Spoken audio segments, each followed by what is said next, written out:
Once again, a very pleasant good evening and welcome to the Elizabeth Child Challenge for women 5 years of experience and under, hosted by the Bucks County Curling Club. Dave Schmel will be joined shortly by Ian Alexander, and our featured game on sheet B for this 10 o'clock draw, A event draw, is between Destiny Childs from Jersey Pineland, skipped by Bridget O'Grady. The vice is Debbie Kingland. The second, the second is Aaron Klim, and the lead is Michelle Bade. Against our house in the middle of our sheet from the Ardsley Curling Club, skipped by Amy Constantino. The vice is Rachel Walkden. The second is Jean Moss, and the lead is Kristen Keenan. And it appears that Ardsley has won the toss, and it will be Jersey Pinelands throwing the first rocks, throwing red. And Bridget is calling for a center guard with the first rock.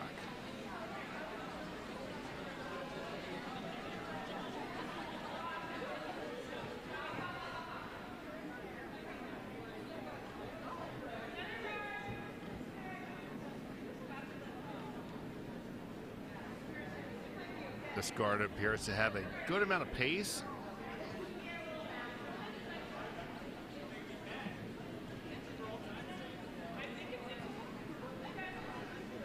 The sweepers are bringing it down over the center line, and it's going to line right up quite nicely, just off the center line for a good guard. Amy's going to call for a corner guard in response.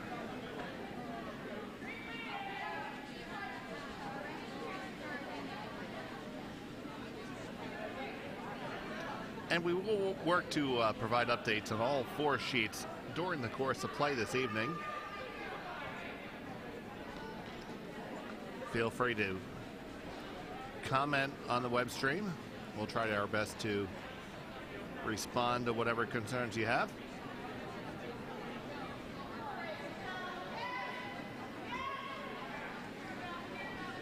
Bridget calling for a second guard. And I'd like to welcome to the booth my partner, Ian Alexander. Good evening, Ian. Thank you, Dave. How are you doing? I am doing super fantastic. It is Pie Day, and I'm pretty excited. I got a bowl of pie here. I have both pizza pie and blueberry pie. It makes me quite happy.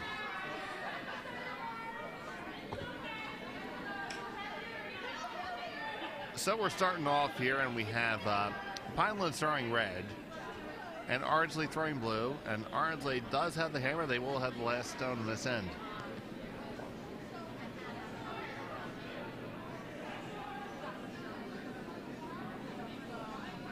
Pinelands has made the corner guard a little bit more effective.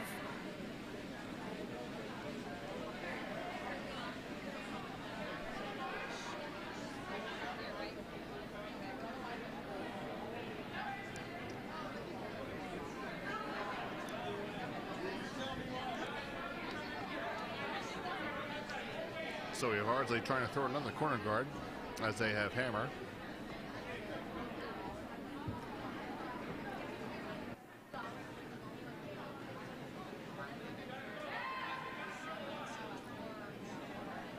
I'd like to send a shout out to our first commenter of this draw. Hi, Laura. Hello, Laura.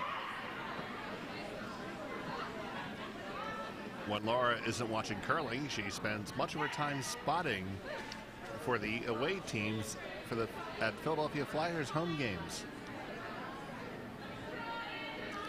She makes those announcers sound like they're smart. I wish we had people to help us, Ian. Well, at least we have each other.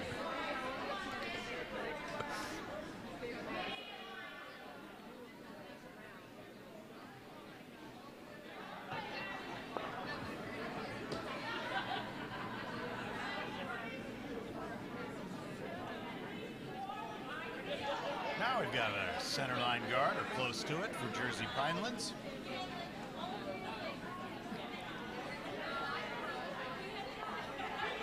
One, two, three, four, five. Yes, you can hit. And that indeed is the call. Trying to open up and protect that access to the 4-foot circle, which is so important with the last stone.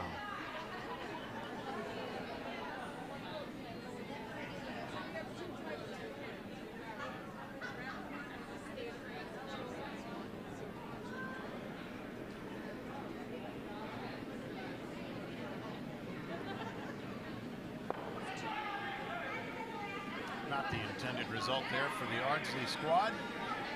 Ended up tapping one of the red guards into a slightly better position for Jersey Pinelands. At this point, Dave, I'm okay with another guard, and I'm perfectly fine with tapping or drawing between. Yeah, you throw another red someplace in the middle area somehow. Looks like it's going to be a tap. Oh, wow, look at that take a turn. Sweep it now, yeah, sure. Might as well put it out. Got a biter out of it.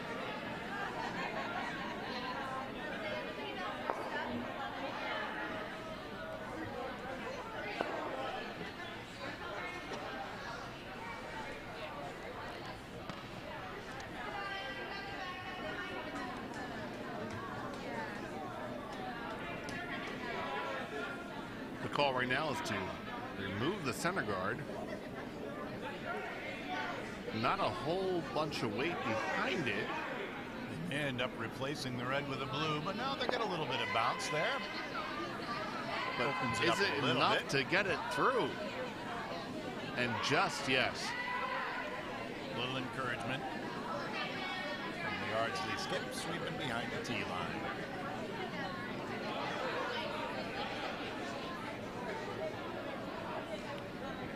So Bridger calling for the guard for the draw underneath right now.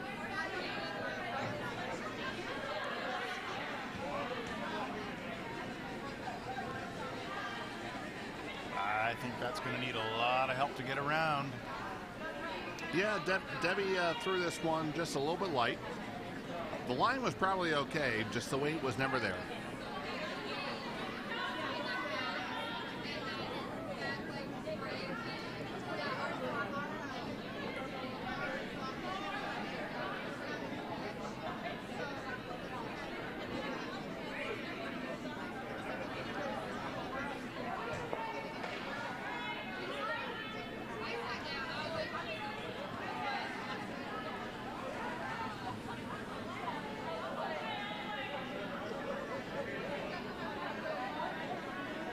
Call for Ardsley is middle of the 4-foot.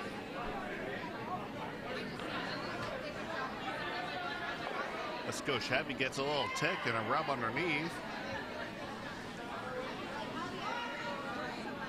Lots of sweeping. It's going to hang around though for shot rock. On the back of the 12-foot.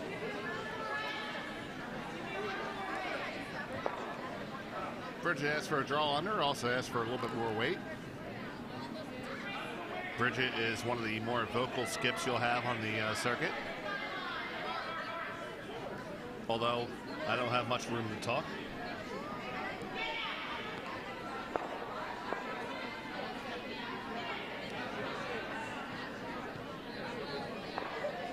Once again, Dave, we're seeing the curl here at Bucks. Surprise some visitors, and they'll sort it out after an end or two. Yes, it will. But that one, after the wreck, did roll to be shot rock.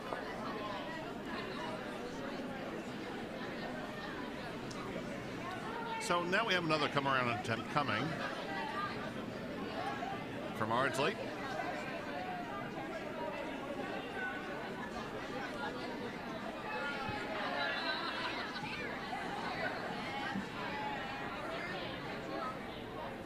Just a little bit too much gas on this one.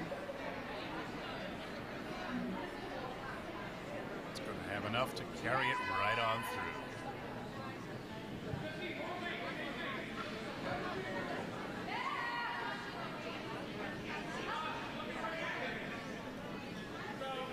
First skips rocks. First of the two skip rocks for Bridget O'Grady. Bridget O'Grady is a fifth-year curler, as is the entire Jersey Pinelands team. They are all in their fifth year.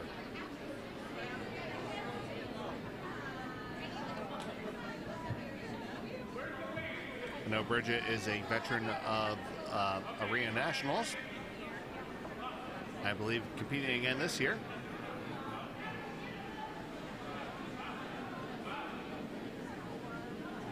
So we have a draw on the way.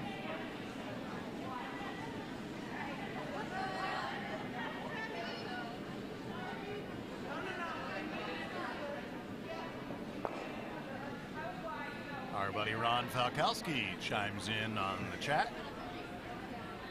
Thanks for watching, Ron.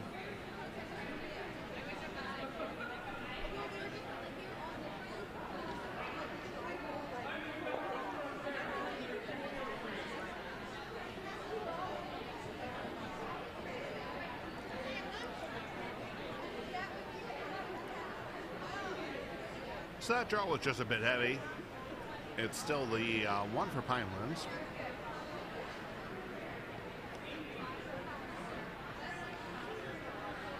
First skip rock for Amy Costantino.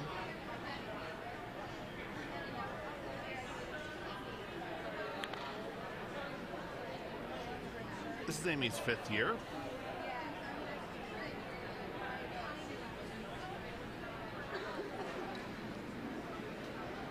Her whole team has a bit of a little spiffy costume here with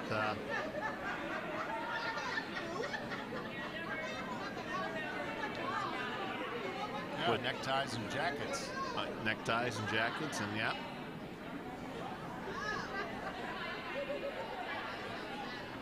One of their players traveling incognito.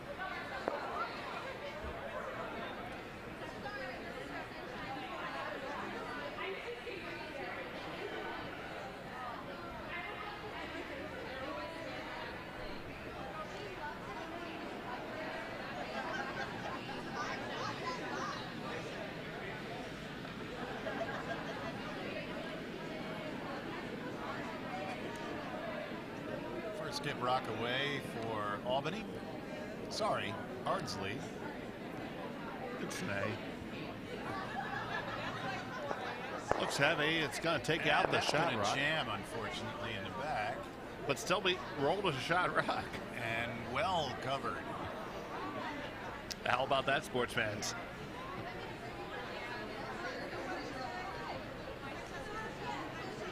There exists a tap of the red that's tucked in between the two blue guards, but I think considering where that is, outdrawing it is probably the better part of valor.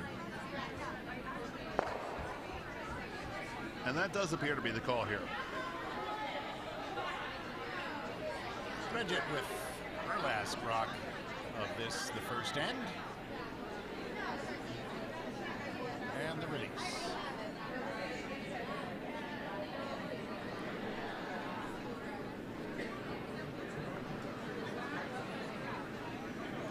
She's not exactly thrilled with this one. I think there's a little bit of extra gasoline under that one.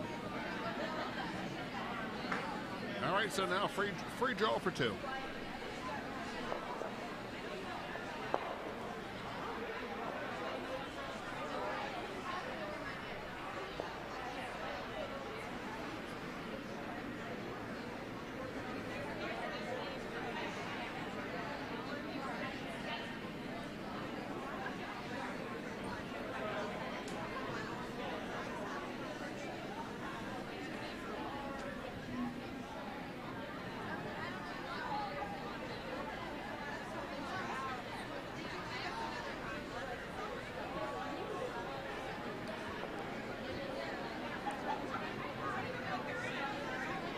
Thank you for tuning in, Larry. I appreciate it.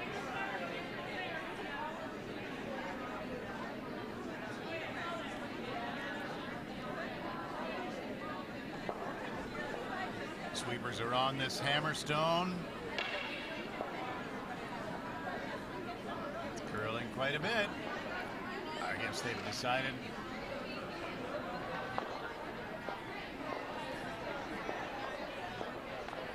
correctly so that it wasn't going to happen. So one for Ardsley to wrap up the first end in our late evening draw. 2019 Child's Challenge.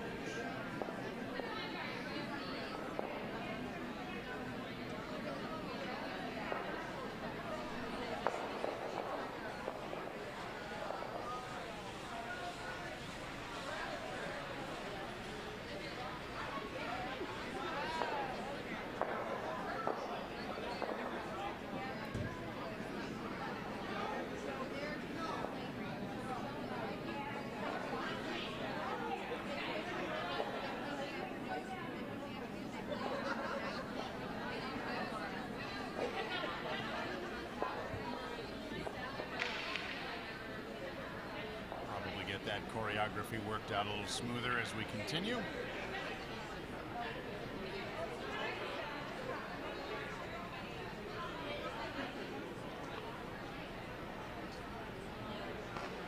got room on half of 8 now for the center line guard.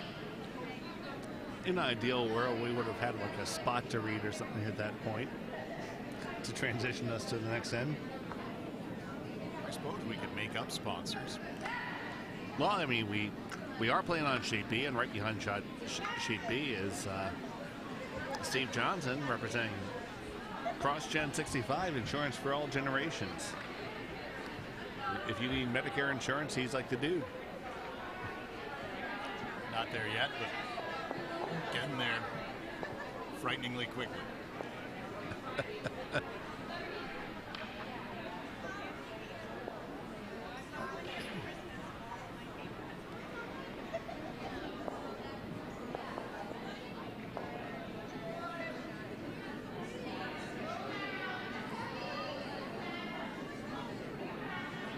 Pinelands with the hammer this end. First red rock. Looks like it's going to be a corner guard. Not a bad spot at all. And looking around the house after the first end, it's a good time to be throwing blue rocks. If you're blue, you're on Sheet A, you're Bucks County, and you're winning 2-0. If you're blue on Sheet C, you're winning 3-0.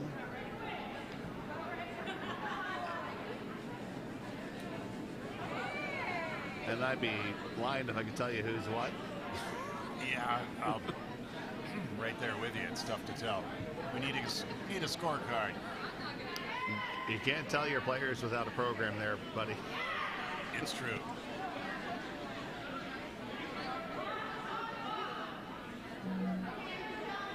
Hold down the fort and I'll see what I can find out. That sounds fantastic.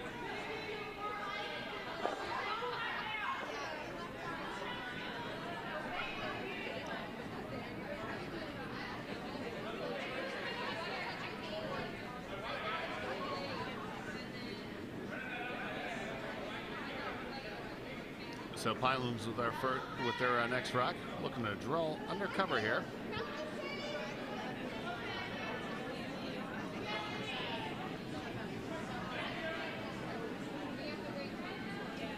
That stone is over-curling terribly.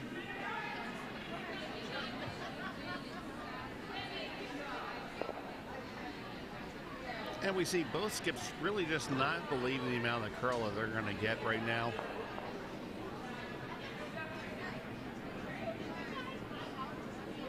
And it is quite serious that, you know, once the stone takes a curl, it really does turn.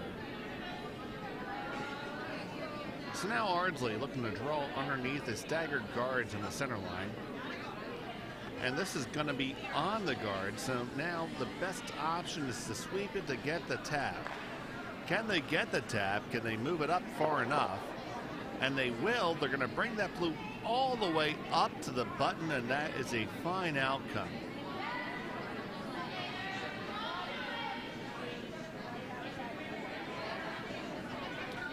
So Bridget looking to follow this down right now.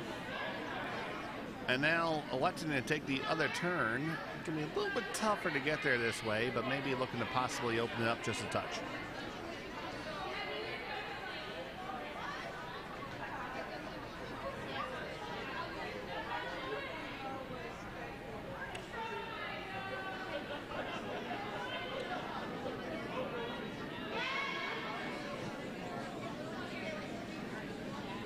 They're on it. It appears to be a draw weight shot.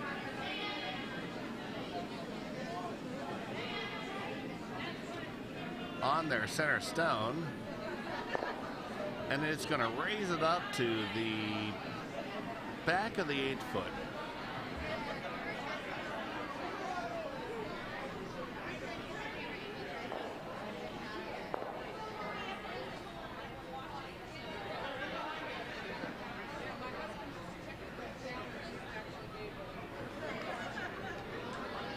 So Armsley right now is going to say the best offense is a good defense.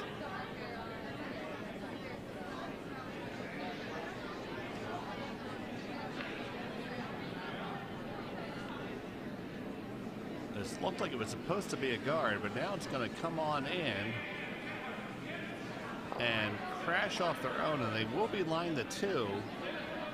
But now both stones rest well behind the tee line, giving Pinelands a bit of an opening to get out of this end.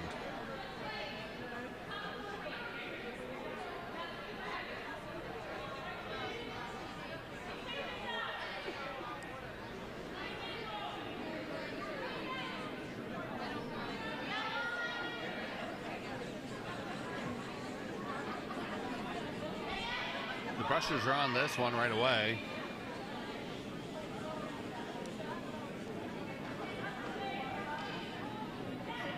It's all about the weight right now. And that is beautifully thrown just to the back of the button. Really well thrown rock there by Pinelands.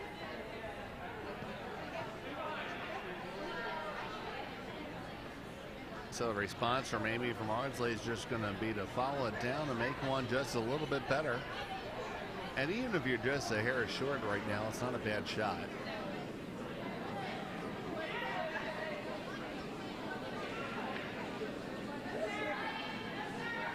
Looks just a touch heavy. Okay, more than a touch.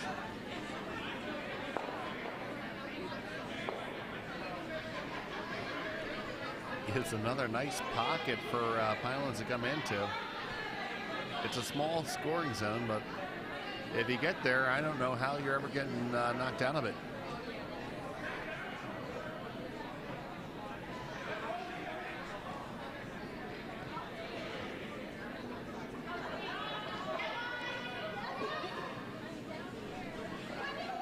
And right now, since our budget doesn't allow for a sideline reporter,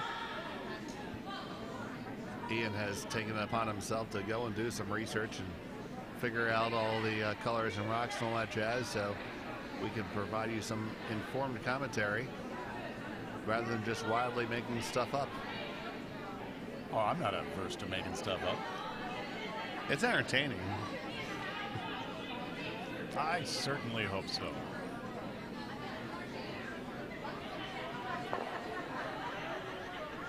We're definitely not making union scale up for this, are we? No, not unless we put our thumb on the scale.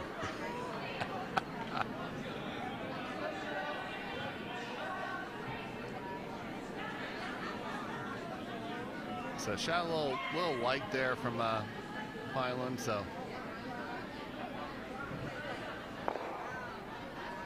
Ardsley a little heavy on their draw attempt.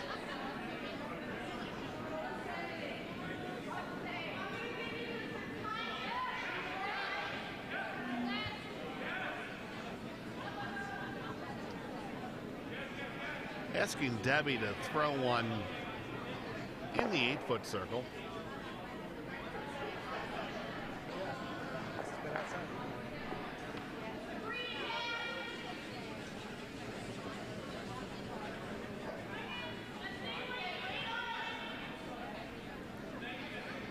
Line's looking pretty good in this one. And really the line's more important than the weight in this shot.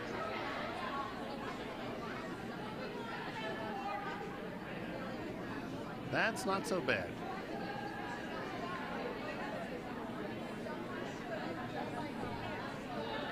It still leaves a draw there for blue to get there, but it's not simple. Not by any stretch of the imagination.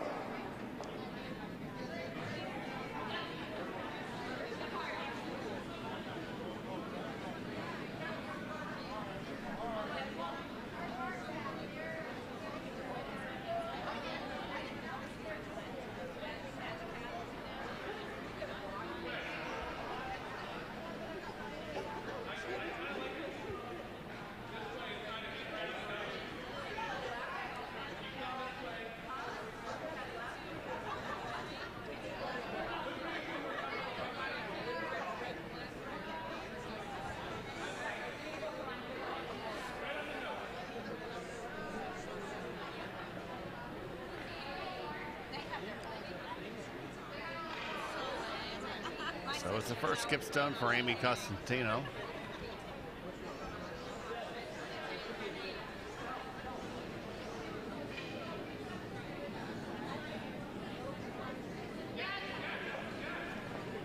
Looking to draw in here. Lots of rocks in play.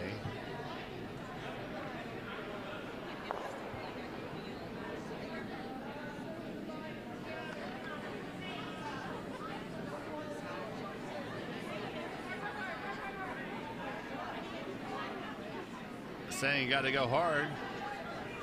Got to go hard to get past that guard. Going to go hard, and it's going to be on the guard. And open it up a little bit, and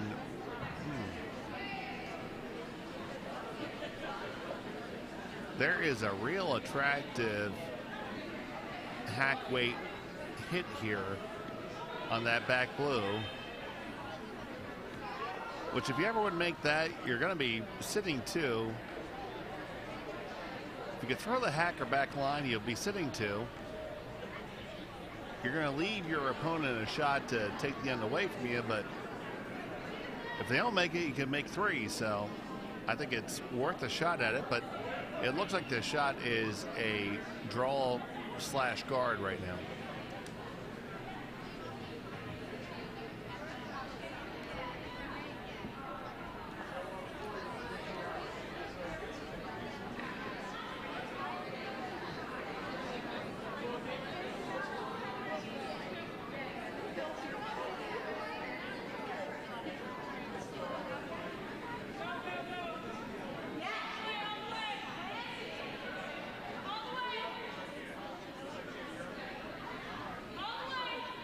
Bridget likes this one. It's coming down. They got to go. They got to go. They got to go.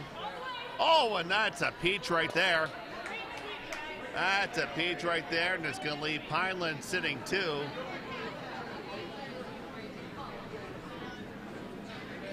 With glass stone, they have the hammer, and the cowbell rings in the warm room appropriately. Indeed, a beautiful shot. Well swept.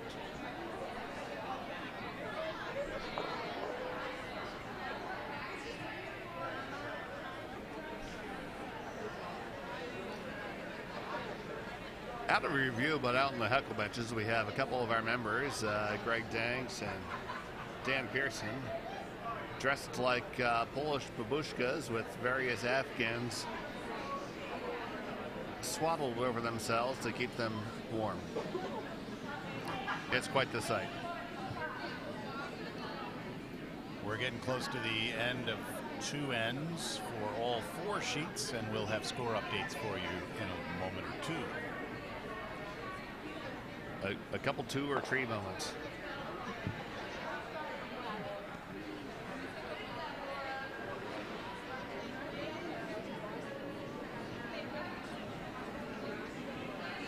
So we have the Ardsley skip in a bit of a bind here. It looks like she's going to try to skid her through to B shot rock, but this is a heck of an ask.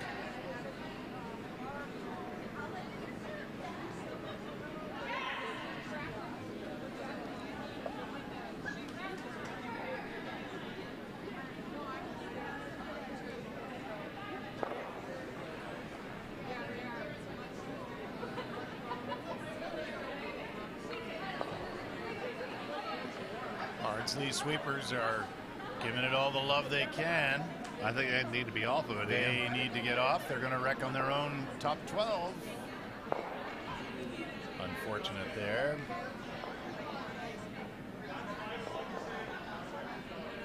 It does make it tough for Bridget to add a third counter. I'm pretty sure if you're Bridget, you just throw on the damn boards right now. Yeah, it's pretty tough to make sense out of going after something here. I mean, blue on the red, right? Maybe that's what you got. Well, but you're obviously risking. I think you want to do the red tap just off the center line, perhaps. But boy, when you look at it from overhead, it's awfully long. Yeah, it's a long way, for sure. I think blue-red's a easier percentage shot, but you're always worried you're raising the wrong color.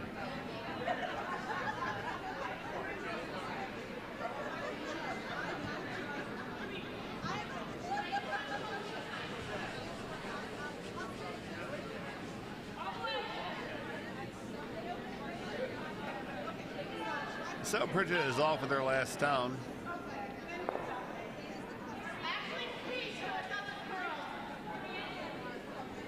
They're brushing it. It appears to be light. It's light all day. It's not even going to be over the hog line. Well, that's one way of being safe. That's one way of being safe. So it will be 2 red. So after the second end of play will be Jersey Pinelands 2 and Ardsley 1. Taking a look over on sheet A. Bucks Keister scored 2 in the first end, and South Shore, skipped by Walker, came back with 1 in the second. So it's Bucks 2-1 over South Shore after 2 ends. And perusing over to sheet D, we have a tie score of 2 after 2 between Cape Cod and Philadelphia. And the second end is still in progress on sheet 3, and we'll give you an update on that when it's done.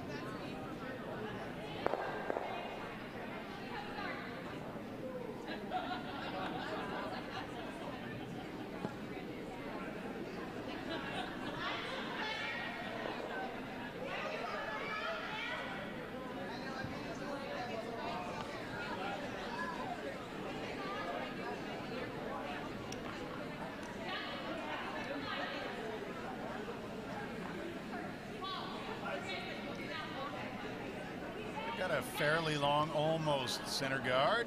That's pretty close to the center line. It's very long also. Featured sheet.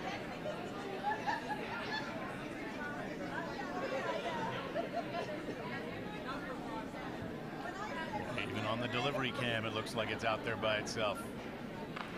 Yep.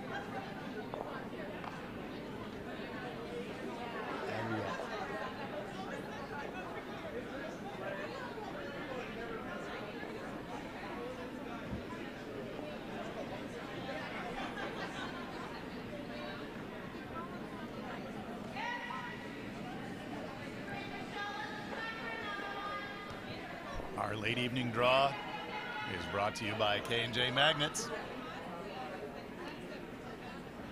Just down the road from here.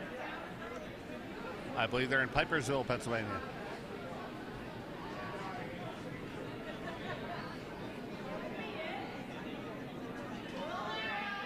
Using the biter bar in sheet C, and indeed it was the Red Rock that's in. We'll see what that does to the actual score. Find them on the web at kjmagnetics.com. Magnets are indeed quite fun and cool, Ian. You know, I've heard that, Dave, and on a few occasions, I've actually decided to believe it. One of our cameras for this webcast is mounted to a steel crossbeam by Magnets. They if I'm correct, they primarily deal in neodymium magnets, which are the strongest magnets on the Earth. They're curiously strong. Isn't that their slogan? I think that's Altoids. Oh, you're right.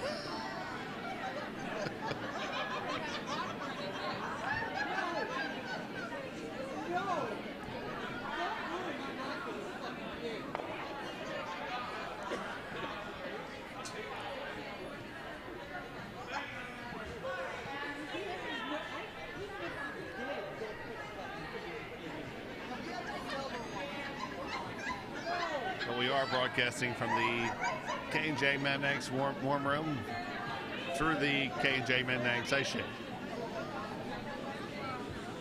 It's all true. And they are fun and cool. And so are their magnets. KJMenX.com.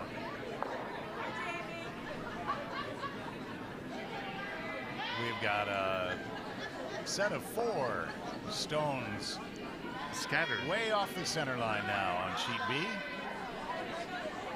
Sweepers are trying to drag a 3rd red rock a little closer to the middle.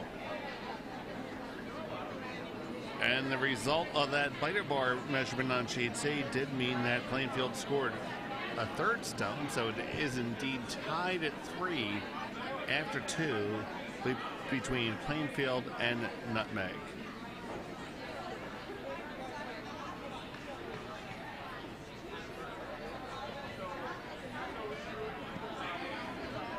Ardsley now with a 3rd stone.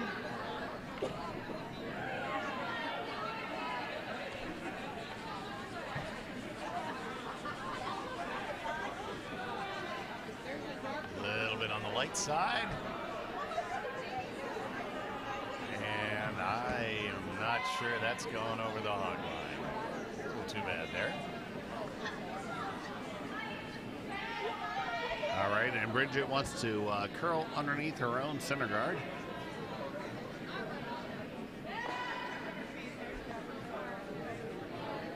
Asking that of Aaron Klim.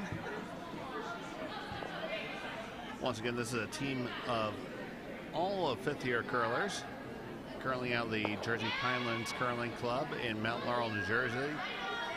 They are at the Igloo Arena Club. I played there several times in their Jersey Devil Spiel. Yeah, Lee and I got over there, not this past summer, but the one before, and had a blast. Absolutely a good time. Wonderful day. They have a good day. They take over both rinks and put on quite a nice little day.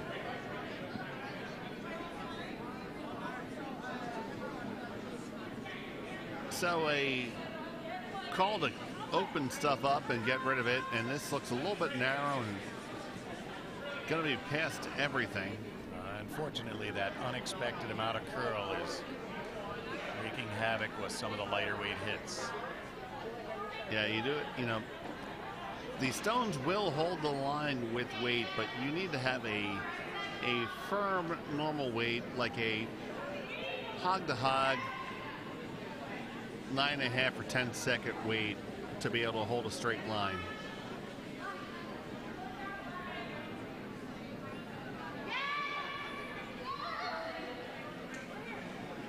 And this draw under is being swept right off the bat. Might want to look at a plan B of a promote if it has enough steam, but I don't think it does.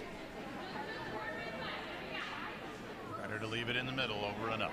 Yep.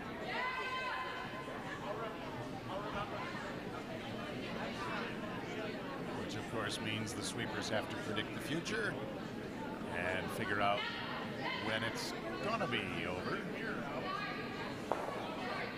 Cross their fingers and stop. So it's a lonely house at the moment.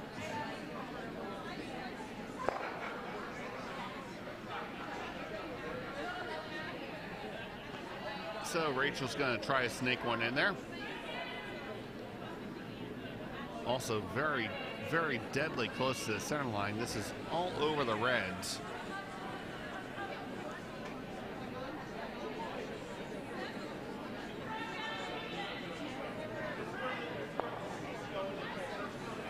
That's going to wreck, and rolling not the worst place, but I think that Bridge is going to call a tap here. Once again, keeping control of the center, which is what you want to do when you do not have the last stone.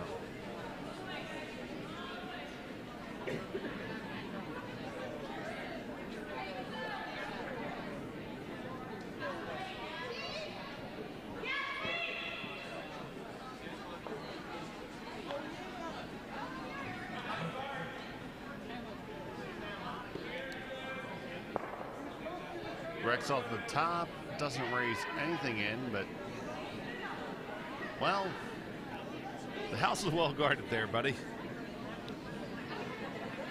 There's an awful lot of granite out front, Dave. So trying to rectify that situation again is Rachel. Being asked to open up the way of the forefoot for her skipper. And this one appears to be, well, overcorrecting it just a bit. It's going to run the blue, I believe, onto the red. Oh, no, clear everything.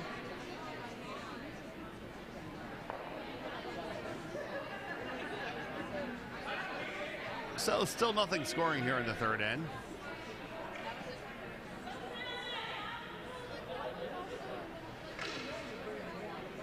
I'm pretty sure Bridges is just saying, I'd be happy if anything's counting right now.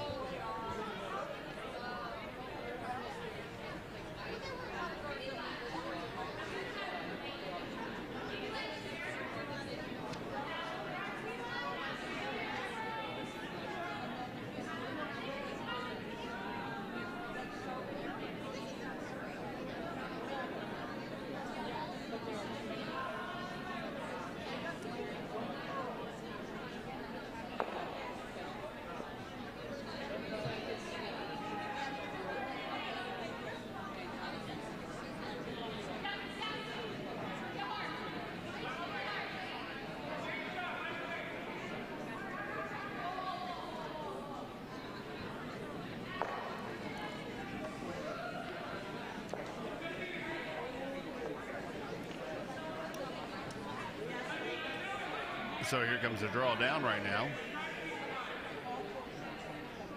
Looks to be on the one, the center line, but should raise it in, and it does to nibble the 12-foot. So at the moment it is Jersey Pineland sitting the one. Bardsley does have the last stone.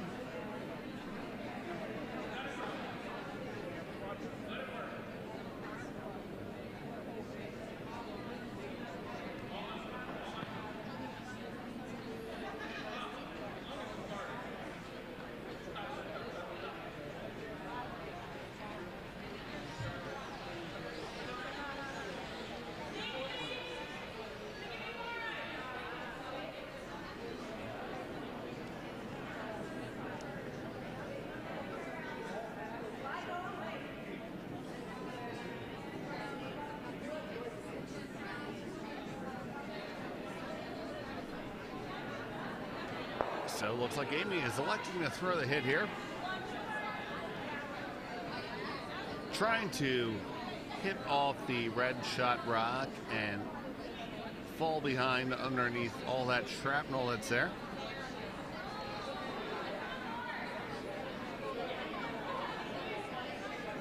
Definitely a lot of clutter. And that is narrow right off her hand.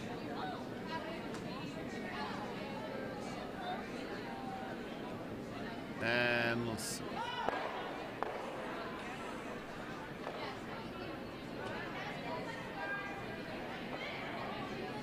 And that happened. And it is really close for Shotstone. Boy, from above, that sure looks like a measure, doesn't it? It really does. And how many times do you think they'll go back and forth? I'm going to bet 3. And no action on that there, buddy. There's 2.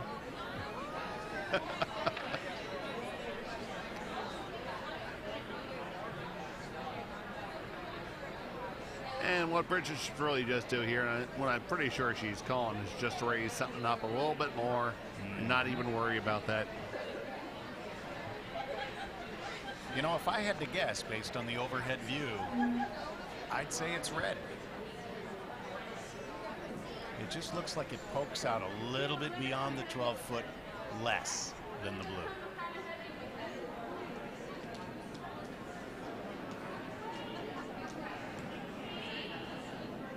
Awkwardly phrased, but closer to the pin.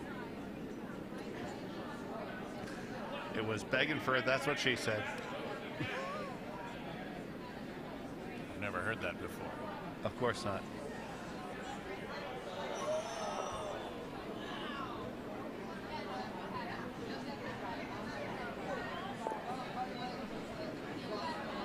So the final stone away for Bridget O'Grady. It's going to be pretty tough to hurt this. Oh, no, yeah, you're not hurting anything. Just, I think you want to go. You got to make sure you make contact, right? Absolutely. You got to go hard. You got to go very hard. Come on, come on, come on. Well. Oh, when you put them both on. That's not a bad result. And now you're for sure laying 2. There's no doubt about that now.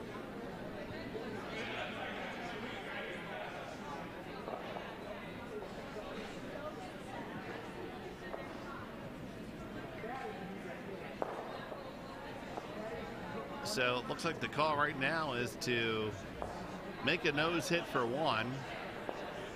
Boy, I think you got to roll a little bit to count. It's really close for sure.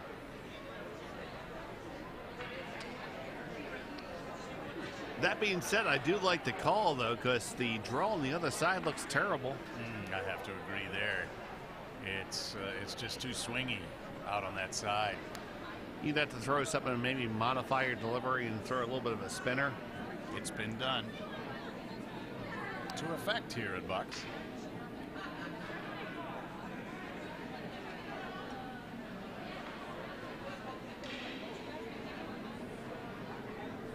So here comes the final stone. It's got some curling to do, but they're on it. Now they're off of it. And oh, splits them away, and it's going to be 1 red. That's the result.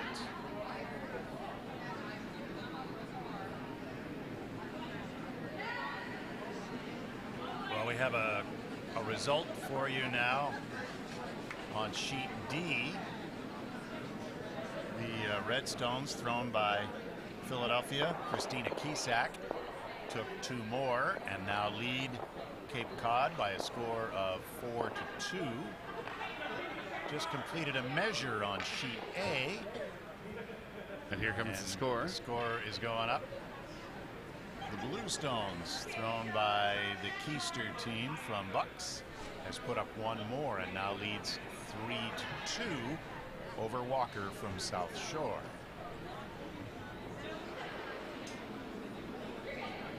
We are 3-1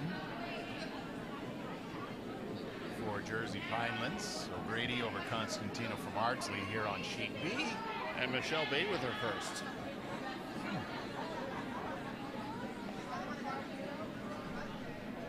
And still trying to break that tie on sheet C.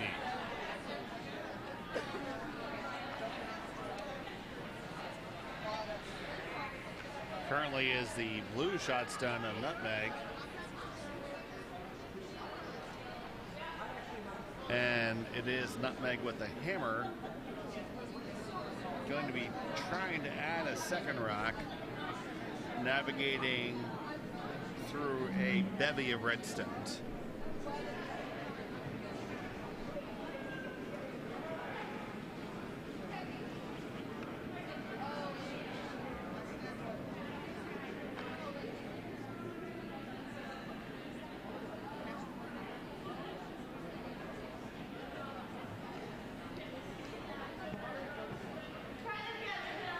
And that blue Ardsley stone went just a little bit too heavy, so it will be Bridget O'Grady calling for the guard again out of her lead, Michelle Bade. Looking for one a little bit closer to the center line this time.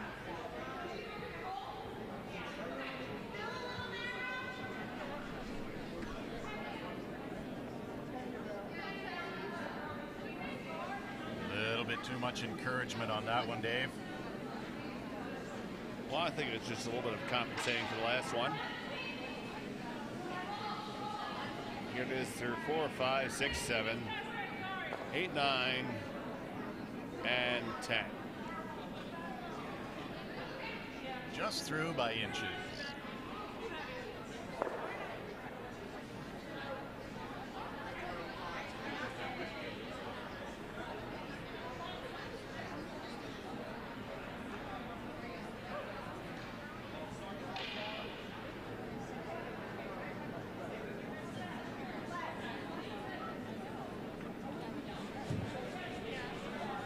Gene Moss now trying to take advantage of the guard that's out there. Looks to be a bit narrow and light. He's going to come down and it did not even. The weight fell away off. Yeah, it didn't even cross the hog line, so that stone will be removed from play. The entire stone does have to pass the hog line in order for it to be in play.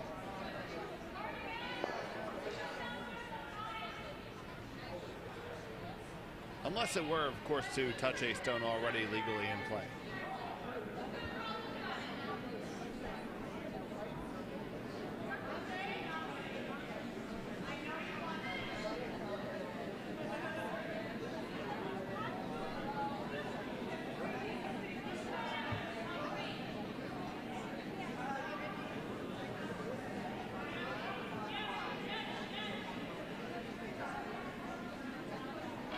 Draw the back of the forefoot there. Ardsley intends to just follow it down.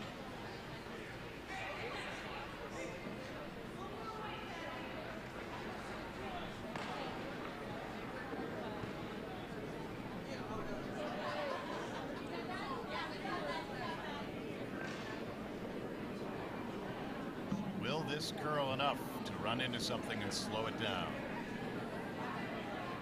By golly, it will. I think it will indeed.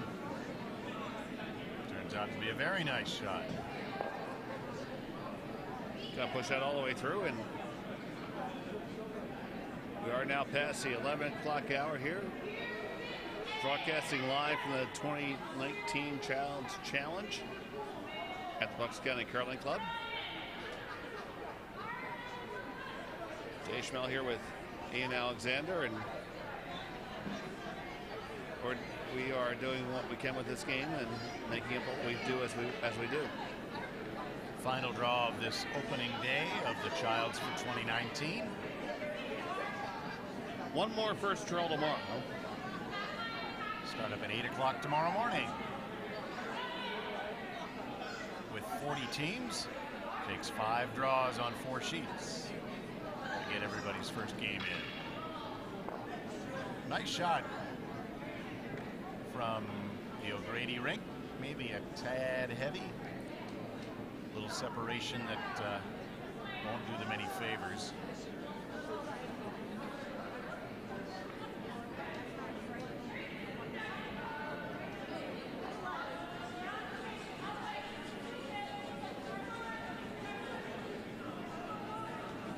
And 40 teams is indeed a record for this bonspiel.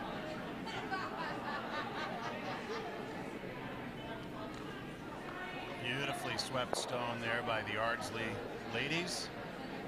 Just enough to tap red through and roll. Just slightly overlap the kindred stone in the back of the house. And traditionally, this is the year in the Olympic cycle which is the heaviest, because you have in the 500 cycle both 2 Olympic cycles stacked in at one time. We just had the Dykes a couple weeks ago, which had, I believe, 56 or 57 teams, which tied a record. That may have been set at Utica about 8 years ago. I believe it was set at Broomstones about 4 years ago.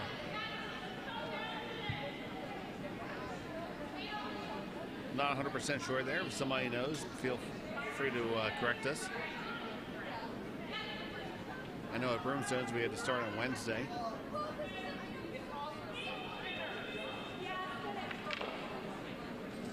Sorry to disappoint Bill. We'll see what we can do.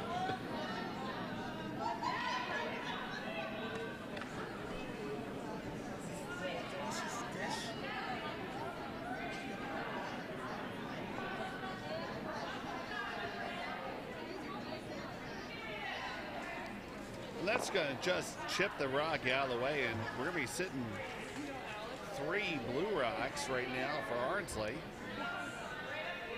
Bridget O'Grady needing a little bit of a turnaround here. Still calling draw weight.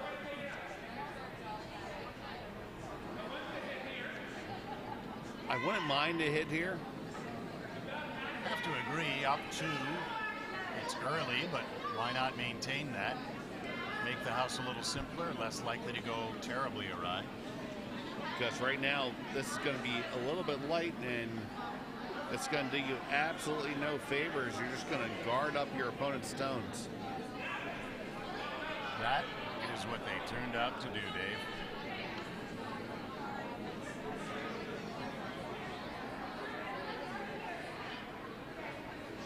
Now here we have Ardsley calling a guard or biter just on the left side as he looked at it of the center line.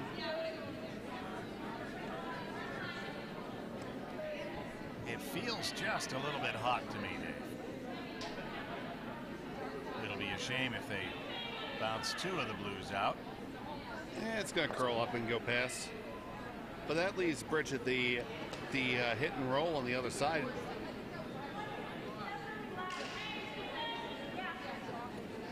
I think that's where you have to go right now. Oh, it looks like they're trying to draw under the red. Oh. I'm not fond of that. Yeah. And sometimes this happens when you're. I found it happen to me, especially I'm just in my 6th year of curling now. Ian, you have a good amount of experience ahead of me, but it's really easy to get focused on one side of the sheet and never look at the other side. That's a fair point. Although I have to say, Dave, that the number of games you have played brings you a lot closer to where I am than you might think. Fair enough. Way to ruin a good point. Just trying to play along with the Mutual Appreciation Society here, brother.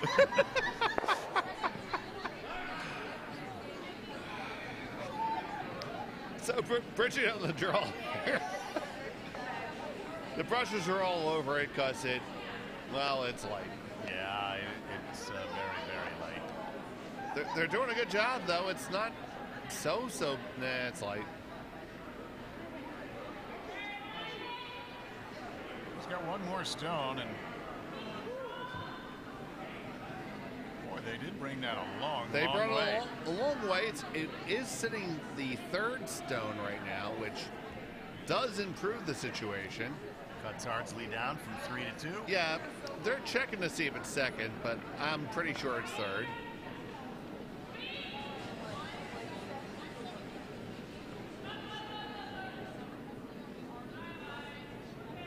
It's been a lovely first evening here at the Child's Challenge.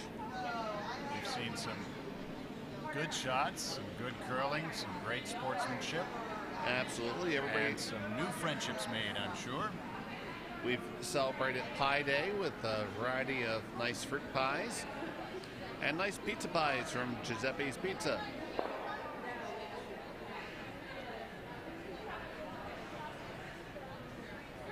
Gave us a little bit of a deal on the pies, so shout out to them.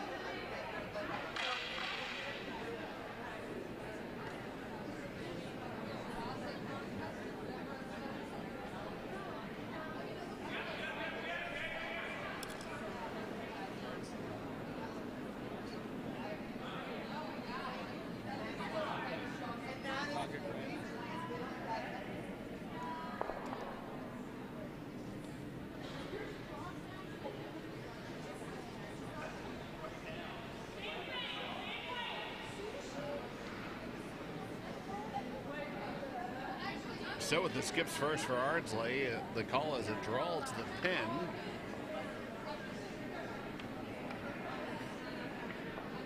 Looks just a little bit toasty and hot.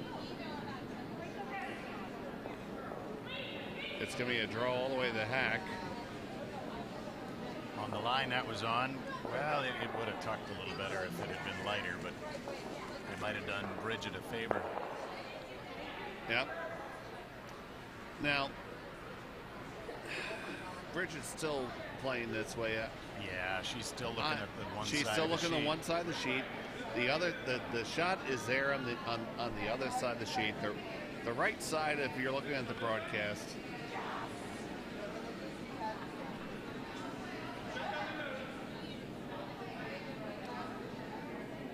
I'm I'm not saying it's the easiest shot in the world. No, you've got to just skinny the one in the top 8 and get awfully close to nose, but it's there. Yeah, but you can you obviously make your life a lot better if you can make that. But this is what we're going with, and here we go. She certainly has more weight than the previous shot, Dave. Yeah, indeed. It's got to walk a little bit. It is starting to bend now. I think they should let it go just a touch and let it take the curl. It's finishing nicely. Easy, easy, easy. Right to the button, and that is not bad at all. Isn't that something? That's a nice curling shot there, Ian. I am fond of that. Now it's a little bit behind the tee, which gives Amy an opportunity to draw down to it. If she taps it a foot, she has a shot. Deuce. She has a shot for the deuce for sure. But at least the pressure is on right now. I want to thank our bartender, Jim Fannin, in a terrible wig and awfully tight pants. They do look good on him, though. I'm not even going to say that. They're pants. It's true. They are tight. Well, they look better on him than... Well, sure. Yes. So here comes the Ardsley Rock. Feels just a bit hot, but it's beginning to curl nicely. Will it tuck in there enough? Nah, it looks that's halfway. Skitter on by, unfortunately. That's going to be a steal of 1 for Bridget O'Grady, putting her up 4-1. So it's 4-1 after 4 on our featured game. Looking around the house, some on sheet D, we do have Philadelphia now having stolen in 2 consecutive ends with a 6-2 advantage over Cape Cod. And we're still waiting for the 4th ends on sheet A and C, and we'll get to them when they get to hanging it. So Bridget's calling for the center guard to start off the 5th end.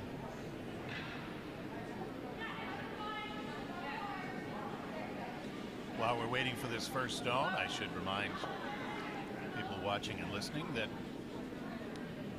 Dave had quite the illustrious 5-and-under career, ending with a win at the Dykes about 12.5 months ago.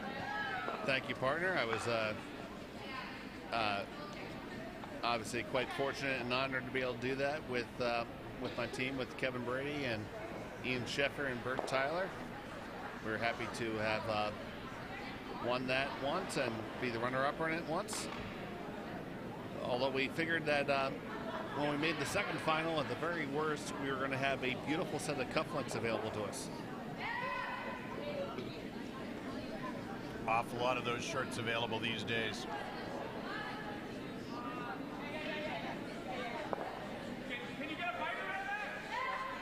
And we, on the merits of that, we were able to compete in the 500 Nationals out in Duluth a couple weeks ago.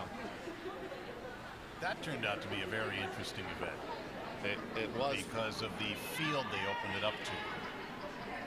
Indeed. It was basically a, for lack of a better term, tournament of champions of people from various 500 Bonspiels. So it attracted quite a good field from across the country. A lot of folks who I known from other Bonspiels that I traveled to. And it really made for a great week. It was hosted by John Schuster and the Duluth Curling Club, and it was a really good time.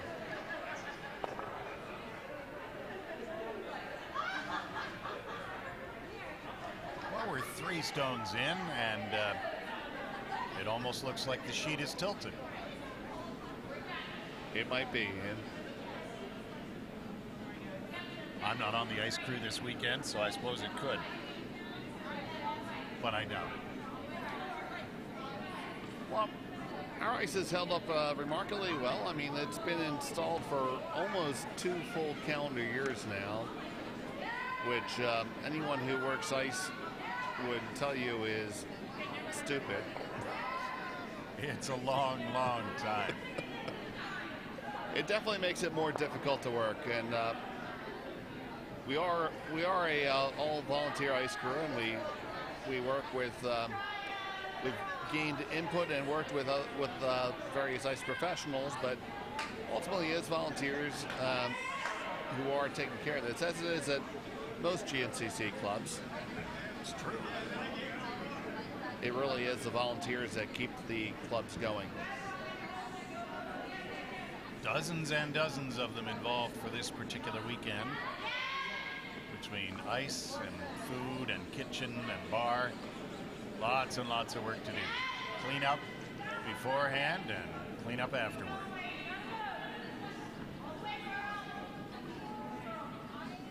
Really nice draw and recover here by the Brady rink. That is a beautiful shot. It could have used a little bit more legs, but that's not bad at all. Well, considering 2 ends ago when we had difficulty getting anything in the paint, that rock could prove to be a scoring stone. I concur. Over on sheet A, they have hung the 4th end, and it was a score of 1 for South Shore. So it is still Krista Keister and the Bucks rink maintaining a 3-2 lead.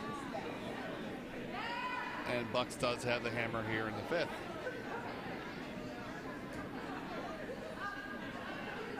And they just completed the 4th end on C. I just caught them kicking the stones away, so we'll see what happens when they post it.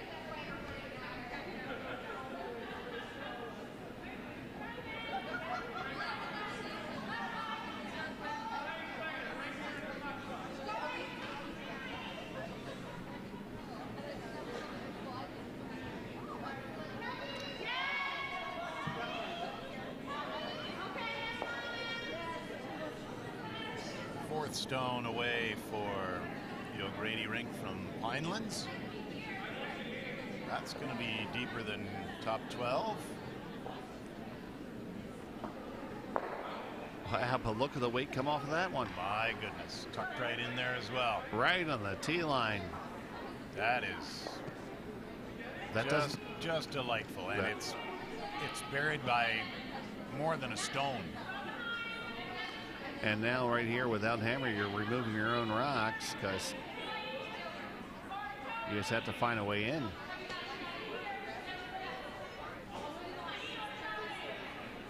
And it's really tough to come back when you are hitting.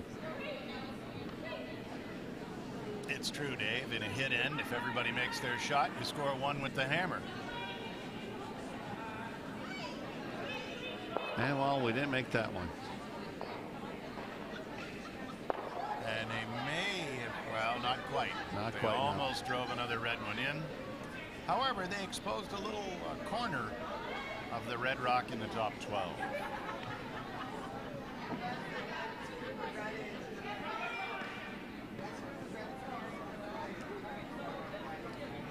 How is that pizza, Ian? I happen to have the white garlic pizza, and it is absolutely delicious. Fantastic. It is pie day. We have pizza pie, fruit pies. We are all about pie today.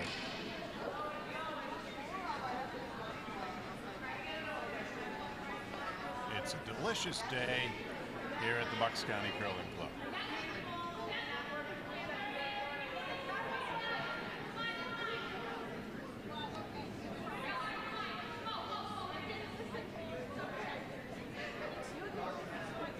And we do have a score posted on sheet C, and it was a score of 1 for Plainfield. So that game is tied up at 4 after 4. The tightest game in the house right now, being tied.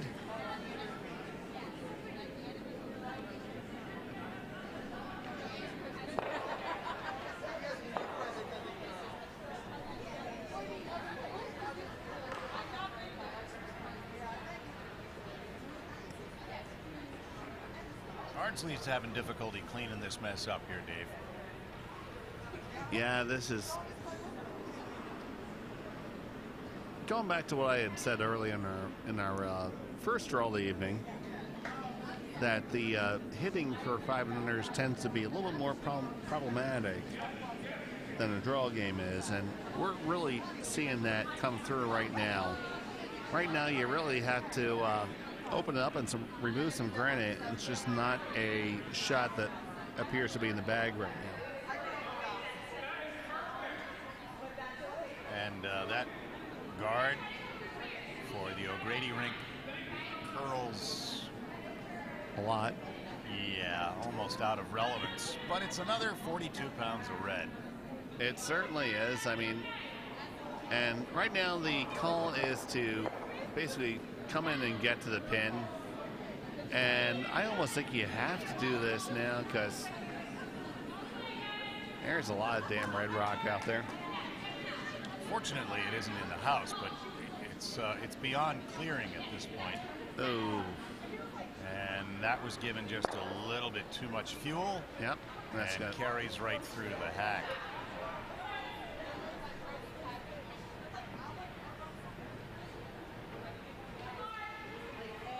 I think at this point,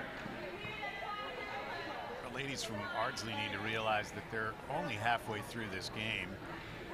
1 point per end wins it for them from here out. Correct. And so maybe they just need to loosen their neckties a little bit, relax, and psych themselves back up again. Oh, well, I think the next best shot for Ardsley is to actually open up the left side as we look at the broadcast, just to give themselves a nice clear path into the button, get a point on the board, get the game righted. Yeah, they could almost call an angle raise, and if they miss it, that achieves the opening. I agree. Because that blue stone is right on the path to the button, I'm afraid. Oh my goodness, a very favorable bounce there for the O'Grady rink. That's a good one for Bridge. Pineland's red rock now is ungettable. In a very, very good spot.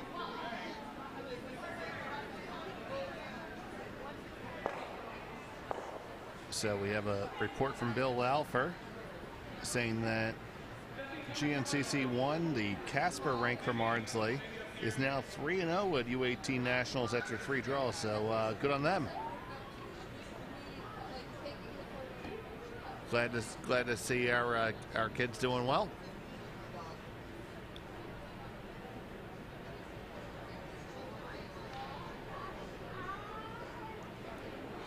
Just under 23 minutes left on the clock. As Dave mentioned earlier, when the time hits 0, you finish the end you're in and play one more. And the end you're in changes to the new end when you release the first rock of the new end. Yeah, that's the rule that's been instituted for this bonspiel.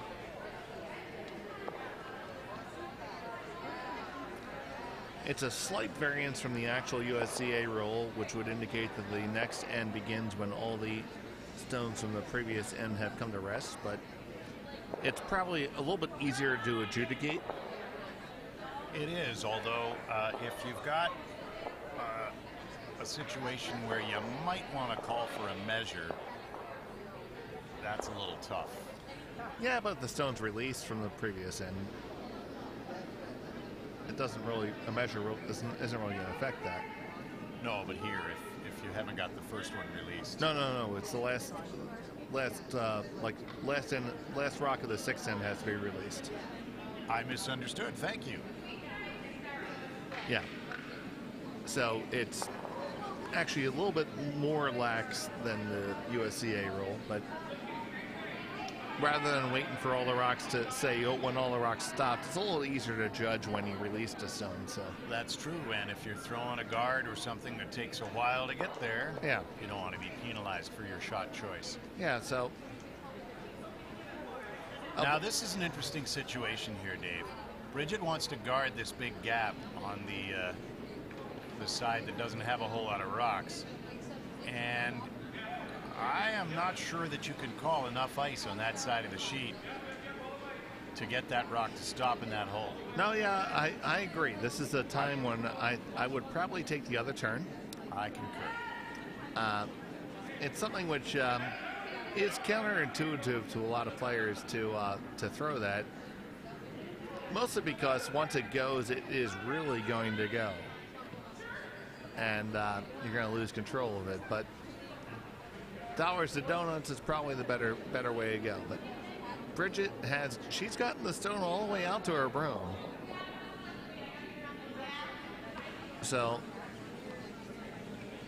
that may be the right ice and it may be a good shot. I mean, you know what, I like that. That's pretty damn good. Better drop it right there. And that cuts it off by another half stone. That's not so bad.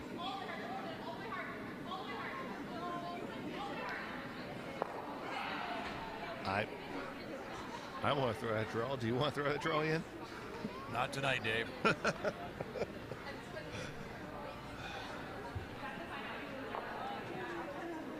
And holy shnikes, over on sheet D, we have a bit of a runaway. It is now 9-2 for the Philadelphia rank after 5, throwing in the 6th.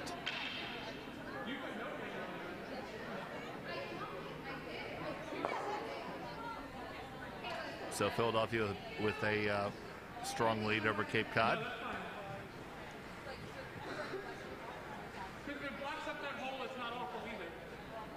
And the call indeed is for the draw. A tall order. There is room to get to the pin there, of course. Oh, absolutely. Talking with her front end and trying to sell the front end of the shot. There you go. We got one affirmation there. One thing that's very important is that when the skip is deciding on a shot, the whole team has to buy it. Absolutely.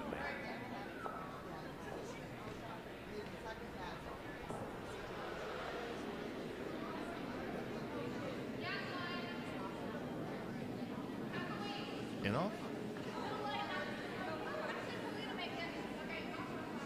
Now, unfortunately, that's bumper weight. I think the call may have been for an in-off there. Yeah, but... Yeah, no. Unfortunately, with that...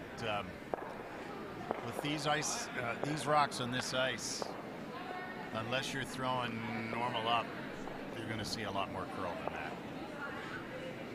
So will be a steal 2 for Red and Jersey Pinelands. They'll put them up 6-1 after 5.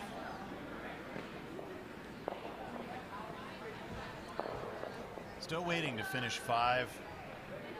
This is the last rock for Krista Keister on sheet A.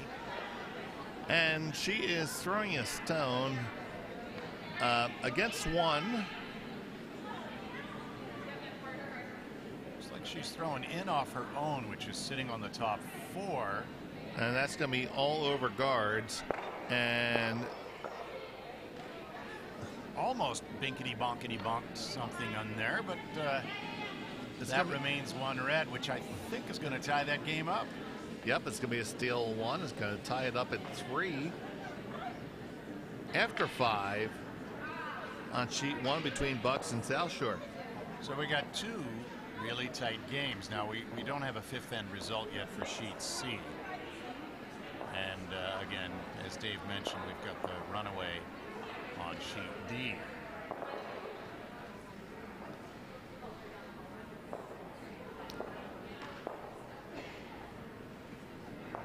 Coming home now for end number 6 on our feature sheet.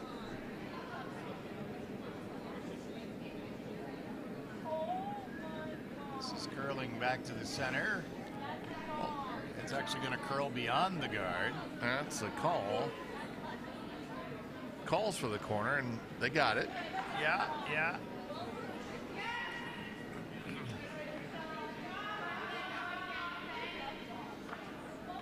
Almost popped out a little too far, but you can still hide behind that.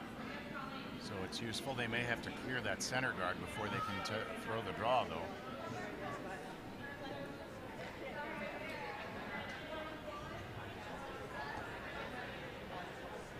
So Bridget says, to heck with this. I'm just going to come on into the 4-foot first. And when you're up by 5, that's not such a terrible idea. I have to agree.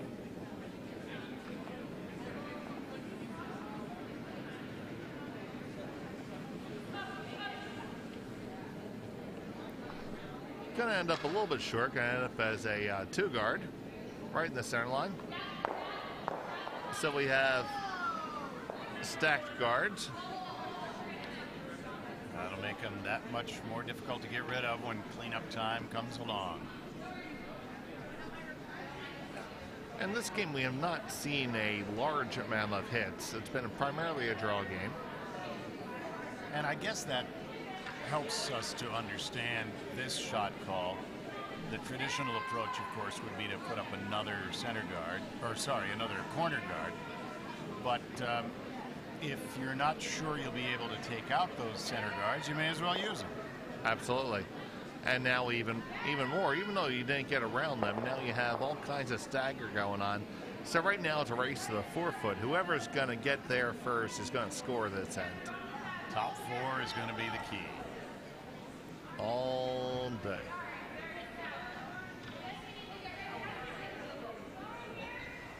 And Michael on sheet D, and it's Philadelphia all day.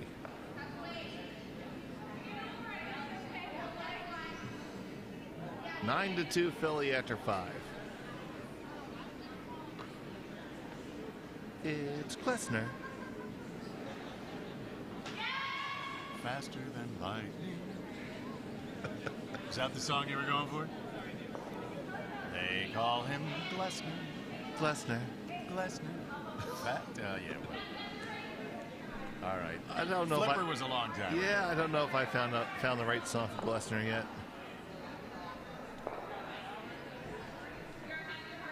So we have a whole staggered pile of stuff in front of the house here. Well, looks like we're getting a appeal call here from Amy Constantino. And Ian, I'm not really a fan right now. We played the whole game without throwing peels, and you're down by a whole bunch. Just throw one in. And we take a little bit of a seat there after the delivery, and looks like we're gonna flash everything anyway. Oh, isn't that unfortunate? It is, but back to my point. I mean, we haven't seen a lot of hits or runs or anything at this point. So why not just use all that clutter and come in behind it? But you got to feel for Amy at this juncture. I mean, she's feeling like, gosh, I've got to try something different. Oh, absolutely, because it just hasn't worked out. And you've had a couple rolls go the other way against you, so. Oh, absolutely. A couple little ticky wickies and there you have it, right? Now Bridget feels no such risk in trying to throw a hit. Although I'm mistaken, I don't know that was intended. No, I'm pretty sure that was supposed to be a draw. And it benefits greatly from a little tick and hangs around in the back 12. And maybe the front 12. You know, that might be biting. Good eye, Dave. That's pretty close. Lighters are so named for 2 reasons. One, because of the shape they appear to chew out of the outside of the 12-foot circle. And for the imprint they leave on your backside when you forget about them late in an end.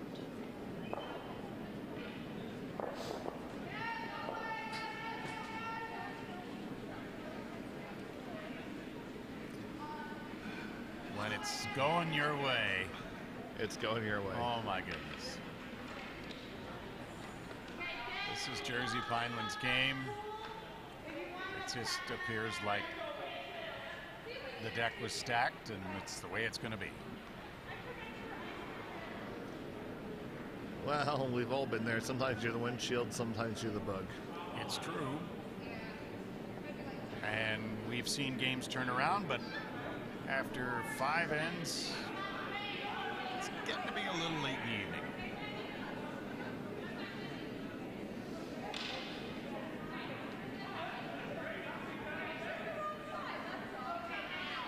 And we got a nice draw coming in here. A little tick, and it's just going to sit in the way. Well, time to throw the other turn, other side of the sheet.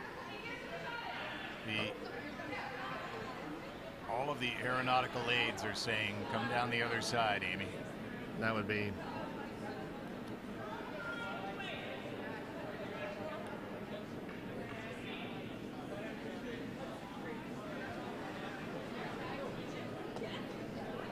So this has a little bit of pepper on it. It's going to wreck on the top guard here.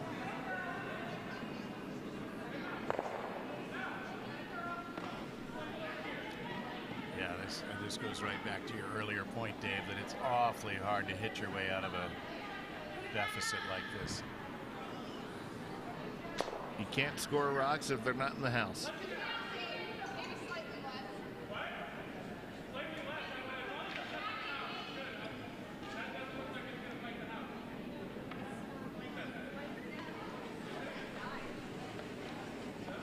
Sweepers are on this one.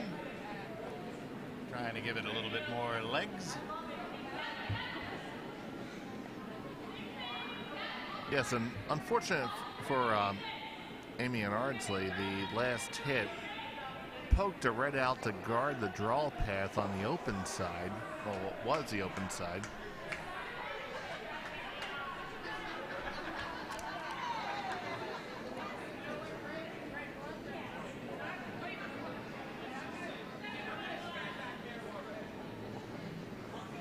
Ardsley is still suffering from what we saw earlier by both teams, actually. They're really, really interested in this side of the sheet. Yeah.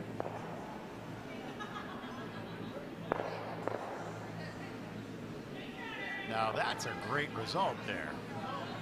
That took at least 2 and maybe even 3. Tough to tell whether we got a biter there in the top 12. But a good cut down. Absolutely good cut down indeed. Still a little tough to get your own rock in there, but a good cut down. So O'Grady's going to try to figure out her next course of action. It looks like she's going to throw a guard in front of these tappable rocks to try to protect her position as shots down.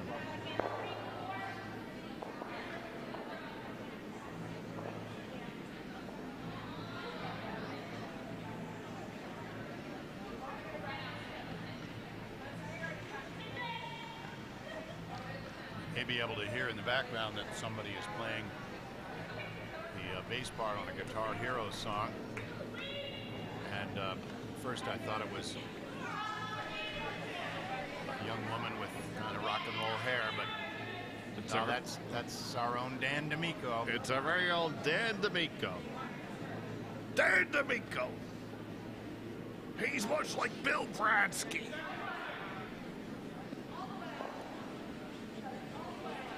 You'd have to be a Bucks member to get that joke, but if you were here for that broom stacking, it was a good one. Giving a little bit of help to Bridget O'Grady's rock to get it over the hog line. Turned it into it. 2.5 guard with no trouble at all. More staggered guards, making it that much tougher to get into the circles. Yeah, it's a tough way in right now. I mean, sure, you have the double raise. Maybe you have a draw around the right side. I'm not 100% sure about that either. Well, fortunately, if you can get a piece of the house, you don't have to get a big piece. But Yeah, and with the curl on these sheets, it's awfully difficult to catch the outside. So it does look like the double tap is the call. Just trying to calculate the ice they want. Yeah, lining that up is difficult when you got a fair bit of curl. Oh yeah, because that top one is a good 15 feet off the tee line.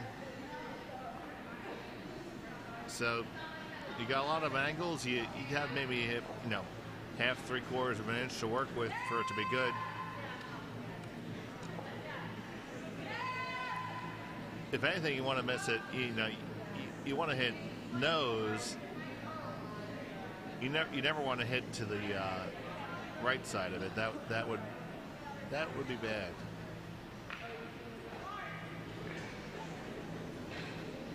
So we'll see how it goes here. They're taking a fair amount of ice. Yeah, that leads me to wonder whether they've calculated the weight they need to move 84 pounds of granite. Yeah, that's exactly the point I was going to move to, Ian. I'm glad you picked me up there, buddy. They did tighten it up some. Don't know if it's 100% enough.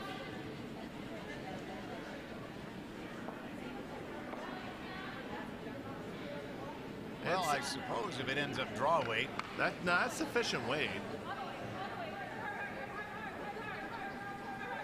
Wow, look at that go. My goodness.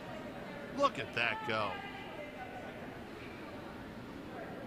That was enough weight to get there, I think.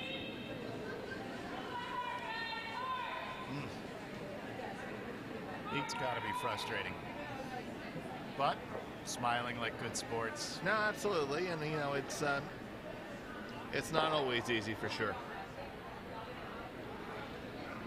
And holy heck on sheet D, we have a 6-ender out of Cape Cod. And now that game is 9-8 after 6. Never say die. How about that? Holy Toledo, Ohio. Sorry, Glessner, probably not the score update you wanted. But to our folks up there on the Cape, hope springs eternal.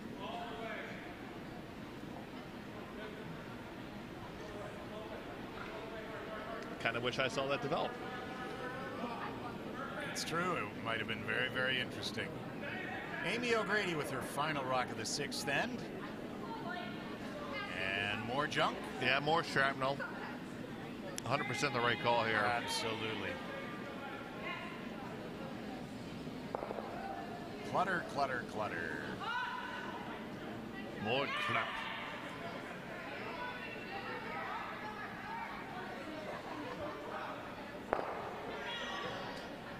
Double tap is still there, but it's certainly been complicated by that red rock sticking its tongue in there. That's a heck of a lot tougher now.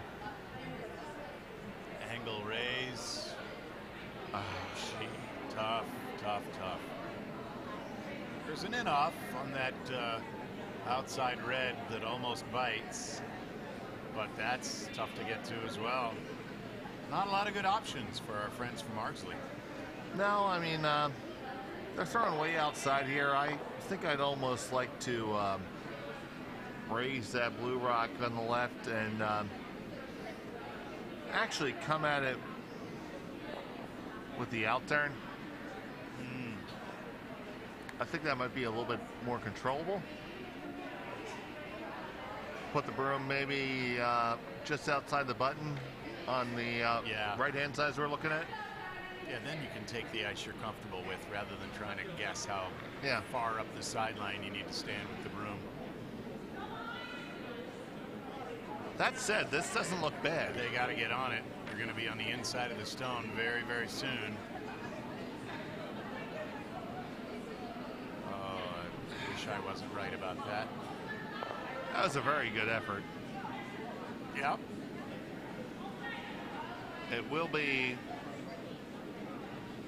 I believe they called one. It will be one. Yeah, they kicked it away. For sure, that would have been a biter bar if you want to look at it. I should hope so. Never give it away, as an early skip of mine taught. So we have sheet A, sheet B, sheet D, all playing the 7th end with 1 minute remaining.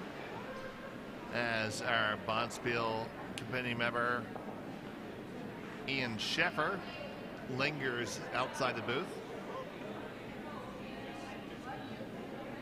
He's ready to notify sheet C that they will be playing only 7 ends.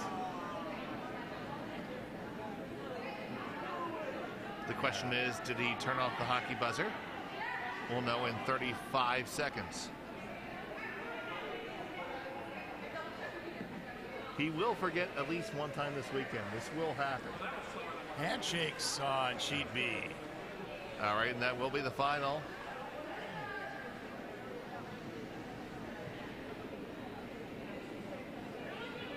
Final score of 7-1. Yeah, make the final. Yeah, make the final 7-1. And let's see if Ian Sheffer did his job. Successfully disarmed the hockey buzzer.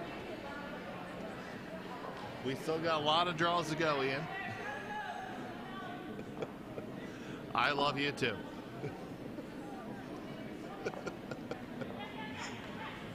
We're going to hang in there for a few minutes to keep you up to date on these other sheets, because even the runaway has turned into a game here, and we've got some people asking about other games. Will we be taking viewer questions? We've been taking them all evening. You got it, Mark. We're here for you.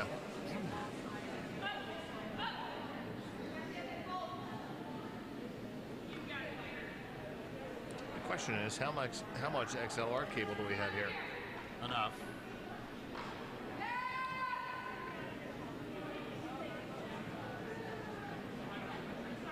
All right.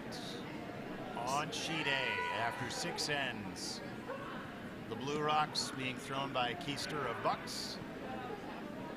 They are up by 1 with a score of 4-3 over Walker from South Shore. You know the final of 7-1 for Jersey Pinelands on sheet B. On the other 2 sheets, Dave. Well, on sheet C, we're still waiting for the final of 6 end. After 5, it is still currently 6-4 in favor of Plainfield over Nutmeg. And on sheet D, it has narrowed significantly. So now it is currently 9-8 Philadelphia over Cape Cod. So right now, we are on the second Vice Rocks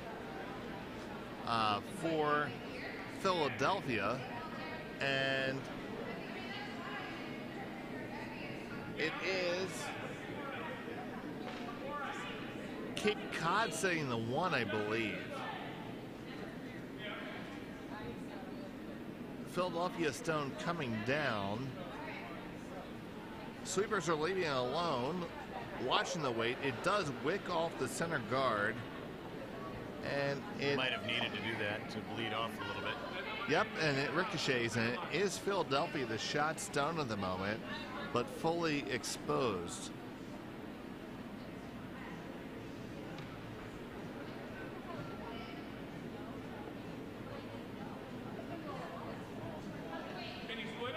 Happy to see that we have an audience at Club Nationals. Somebody who came, saw, and conquered.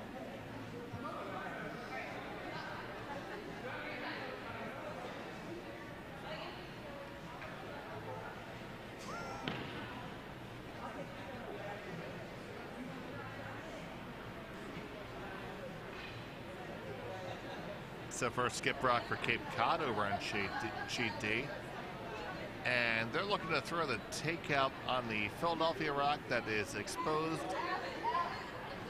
on the outside of the 4-foot. If they were to make this shot, they would be sitting the 2. The brushes are on it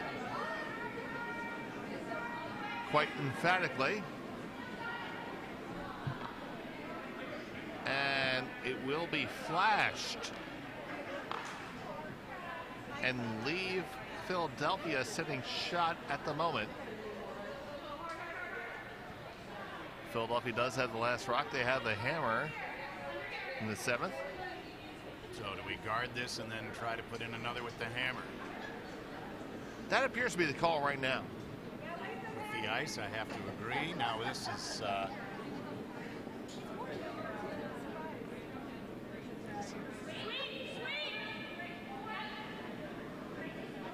first of the last rocks.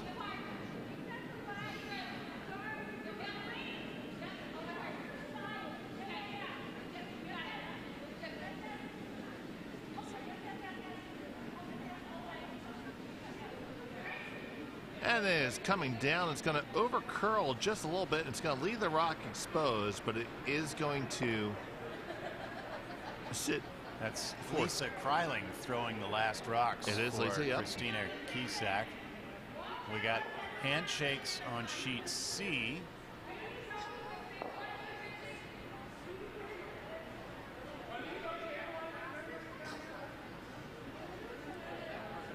Is there an echo in here?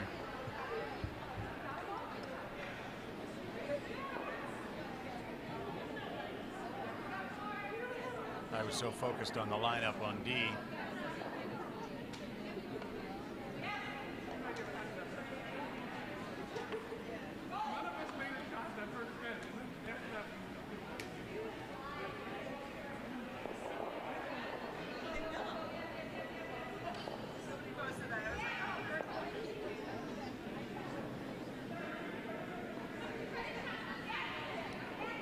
Yes, thanks to Olena.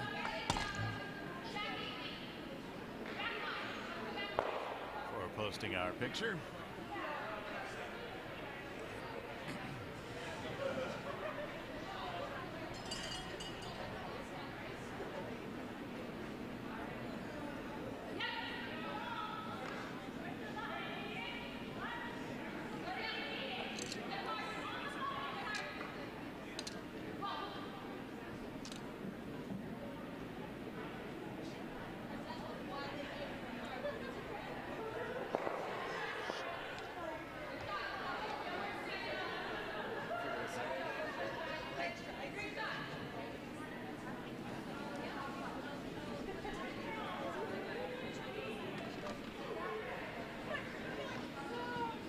Bucks County sitting 2 on sheet A.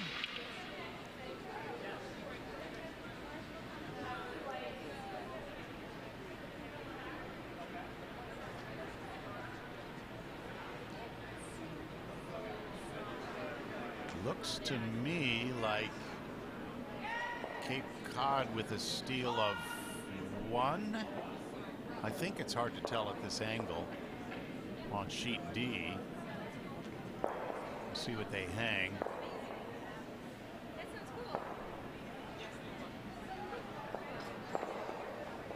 Incorrect again. A steal of 2 for Cape Cod. They now take the lead for the second time in this game. They scored first with a deuce in the first end and then nothing until the 6th end. And now they lead 10-9 in a remarkable turnaround against Christina Kisak's Philadelphia rink, but they are in time to finish with a full 8th end, and they begin throwing rocks. That is quite the turn of events, Ian. It's got to be a little nerve-wracking for both teams, but it's fun to watch. You betcha. They sold me the whole seat, but I only need the edge.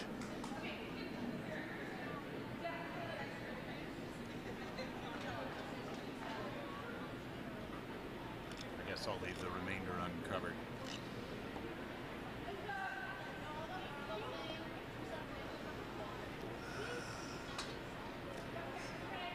They don't call him the best color man in curling for nothing. Sometimes it's the best off-color man, but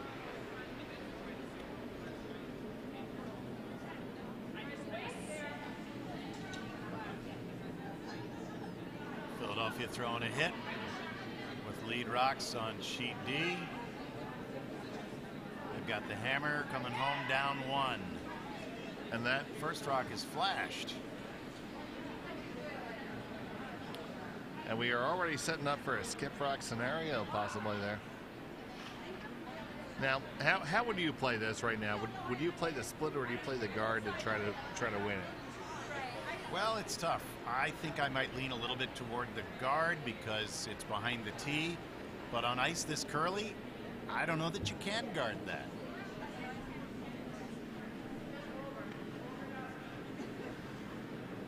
They're just biting 4 about a half a rock behind the tee line. I wish we had movable cameras that we could show you, but unfortunately that's not how our system is set up. That's okay. We're working on that. You can send your checks to Bucks County Curling Club. That's 1185 York Road, Rink 2, Warminster, Pennsylvania, 18974. And we have a very reasonable rate for web stream complaints. We don't listen. What? What? Exactly.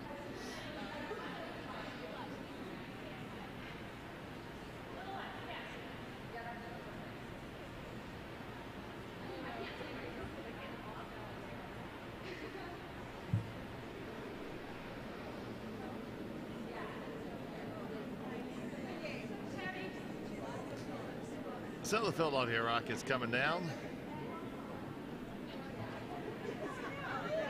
Looking to try to throw a hit here, and not exactly the strategy I would advise when you're trying to steal one. Sorry, score one. Or 2. True indeed.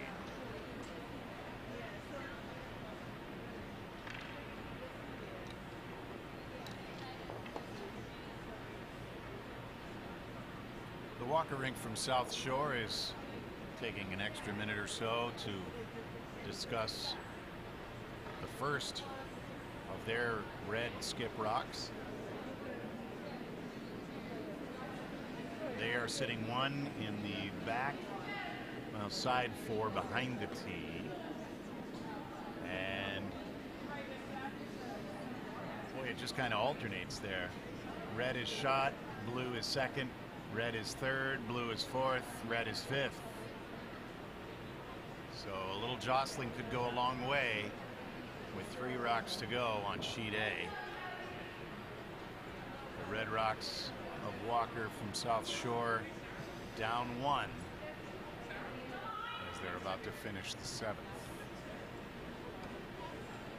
Back to sheet D, Dave. Yeah, right now Philadelphia is looking at a house not so friendly. There's a blue biting the 8-foot in the center line, and another blue on the back 4-foot on the right side of the center line. And it appears the call is to try to draw in, and it is going to be a hack weight draw. So that's going to settle through and give the Cape Cod rink another chance to defend the 4-foot, which is the call. Broom's on the edge of 12. And Ian back over to sheet A. On sheet A, we finally got a decision on what to do with this first rock for Walker's pair of skip stones. She's in the hack. Sliding now, the release. Looks to me like bump weight. Inside sweeper on it.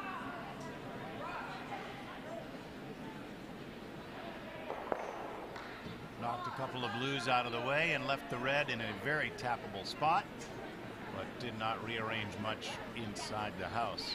And we're pretty perfectly timed back over on sheet D. We just had a hog stone from the Cape Cod rink, and it appears that Philadelphia is going to be calling a hit on shot stone. Now, this is a pretty tight port right now because there is a 3 guard just about on the 8-foot, and the brushes are all over it right now, and here it comes down.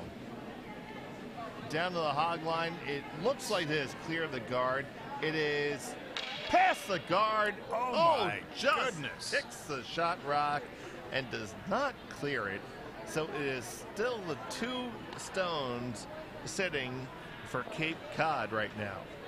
Unfortunate there. And who knew we'd ever be doing a radio curling broadcast?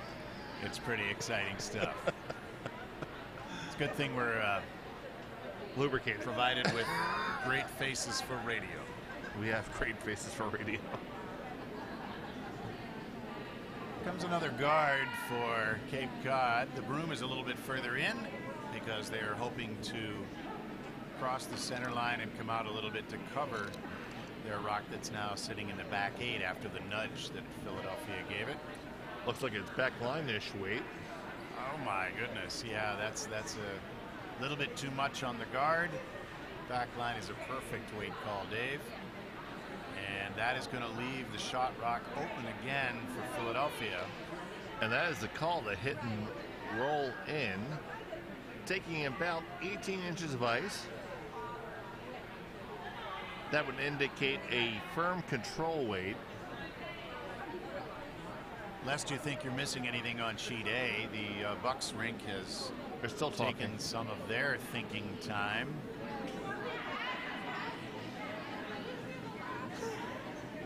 So back on D, the shot's on and the way sweepers are on it. It looks light. It looks like it's ready to wreck the top guard. It does. So it splits it off right now, and we currently have 2 Cape Cod rocks just behind the tee line on either side of the 4-foot. But it does give Philadelphia a clear way in to get a single. They can draw to either one of them and be shot rock, Dave. That's correct. Over on sheet A, Krista Keister has thrown her last rock all the way and through. Unfortunately, she found a path right through the house. Yep. So that leaves things unchanged there. Were they good free ends there? You know, I think they were. But boy, they've stretched out the 7th. Just a touch. So looking back over on sheet D, Philadelphia with the second vice stone. All 4 of these teams, Dave, are now curling on Friday. Yep, that second vice stone is belonging to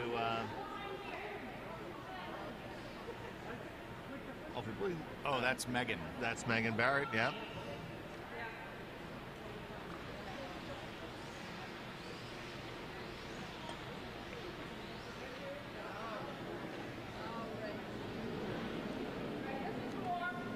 Give you a little more ice sound in radio tradition.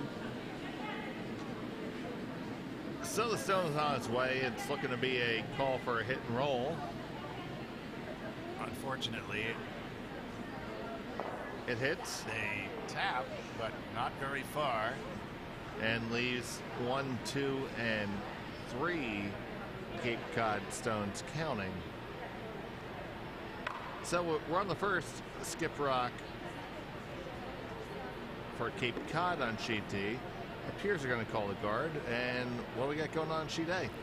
Well, Dave, good timing. We're down to the last rock. Walker in the hack.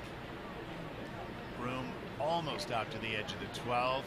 She's trying to put in a second one to seal the deal. If she can score here, the game is over. Vice calling the sweepers off. Looks heavy. It looks like it may wreck on the guard. Oh, but here it it's comes. starting Here to it comes. dive. It's coming in. It's got to slow down, though. It's 12 foot. It's got to slow down. It's 8 foot. Got to slow down. 4. It's through the button and out the back of the house. Unfortunately, not resolving this. We're tied after 7. And I think they have another end, though. well, we'll see if they set up to play the 8th. Yeah, they or are. whether they're going to just throw the skip rocks. Well, I think we're here for another 20 minutes, buddy. Well,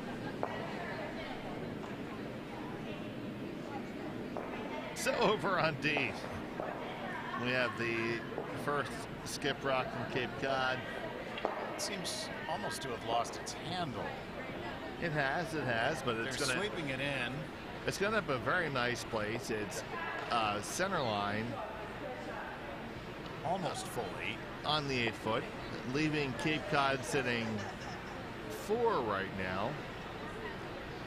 If Philadelphia could draw down to the one that's biting the side 4, they'd be shot, but they have proven not unable, but unwilling to do that for 5 stones at least in a row. And it appears the call is for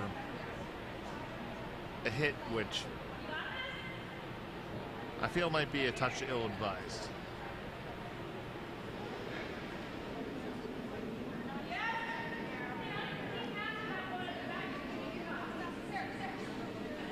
Stones are rolling on sheet A. We're playing a full 8th. Bucks County under Keister is tied, coming home with. That's a good place to be.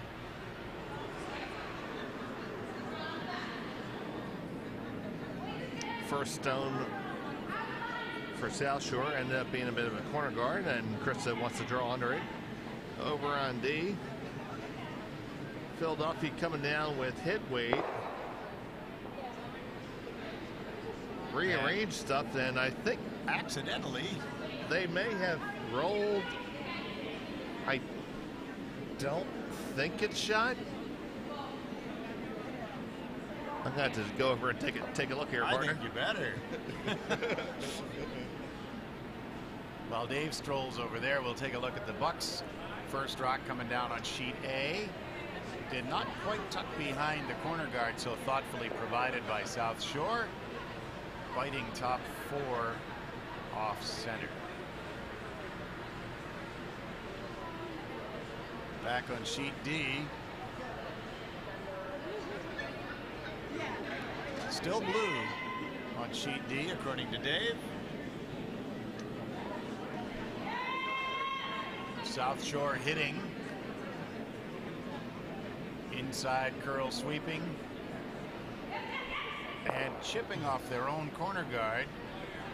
And I believe this will leave one rock way off to the side out front and one blue stone in the house. So the final blue stone coming down on sheet D right now, and it's coming down with weight right now, and it does remove the sole red stone in the house. So we hear a cowbell in the warm room, and it does leave Cape Cod sitting 1, 2, 3, 4, and 5. Now the call here, Dave, is to draw the pin. Yep. I would prefer to come down with back 4 on the shot rock. Yeah. Your blue stone is half the way in the 4-foot. So here we go. This red stone is halfway down the sheet. It looks like it's got all the weight in the world. This is going to have to be a hit. It's curling over. It's curling over. It's curling over. It's going to get a piece. It's going to get a piece. And oh my goodness, that's really freaking close. That is awfully close. Christina Kisak has offered a handshake, which I assume means that blue is biting a little bigger. Game, set, and match. Wow, what an exciting finish for Cape Cod on sheet D. It will be a win for Cape Cod by a final score of 11-9. A defensive struggle if ever there was one. Yeah, indeed. Now back to sheet A, we've had some subtle development. Our shot rock is still the same in the middle. I gotta keep Mike pointed at me, sorry. We've got a corner guard on the wrong side for blue, for Bucks. And here comes Joan Jennerjohn with the blue stone. And the sweepers are on it almost immediately. And they're going to try to drag that as far down as they can. They got to get it over the line and drop it to try to protect the shot rock. It's already past the shot rock, so now Now almost like he went on as a saver. Yeah, and considering how far that finished, Dave, I don't think over and up would have worked too well.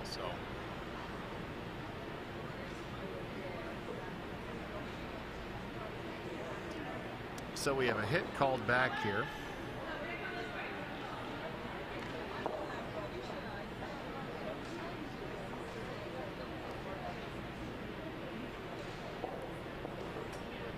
One, two, three, four, five, 6 rocks thrown so far. So these are the second stones. South Shore in motion.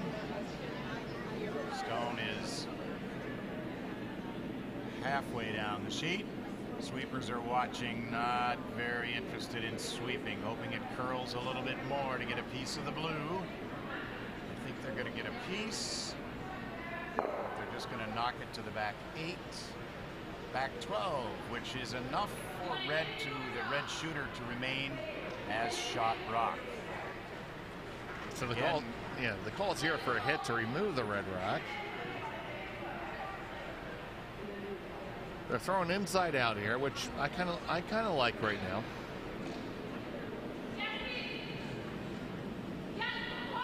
But the initial indication is that we're narrow right off our hand. We're on it, and we are all the way on top of the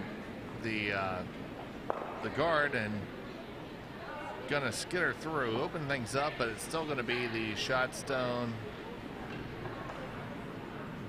belonging to South Shore at the moment. South Shore with an opportunity to sit shot and add one, maybe behind cover. Now here's another situation, Dave, where I feel strongly that the guards are leading for the other handle. Yeah. The guards are staggered. The close guard is on the center line. The farther guard is a little further out to our right, looking through the glass. And I would far sooner see this shot come around the side where the angle of the guards is the same as the angle of the curl will be by the time the stone gets there. Yeah, absolutely. You're allowing the curl to work for you as opposed to against you.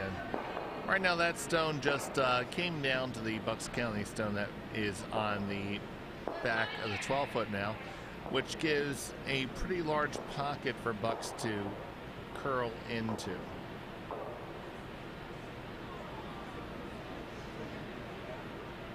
Even if Bucks draws all the way down to the red rock in the back 8, I think they're going to be shot here. Oh, for sure. Sweeping hard for a line right now. A lot of pace on this stone. They're certainly not sweeping for weight, but they want to get by. Now, Krista thinks the line is good, and it is. It clears the top guard by a good 4 inches. And it will come down to the red and be sitting the shot rock. It is shot rock full 8 behind the tee line. And the call from South Shore is just to follow it down and be just a little bit better. Maybe a little bit more ice. I'm assuming she's calling for a little bit less weight.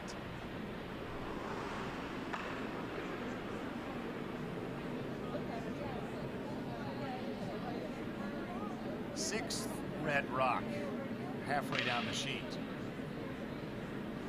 It may be just a little bit hot. And indeed it is. So that's going to make it all the way through the house.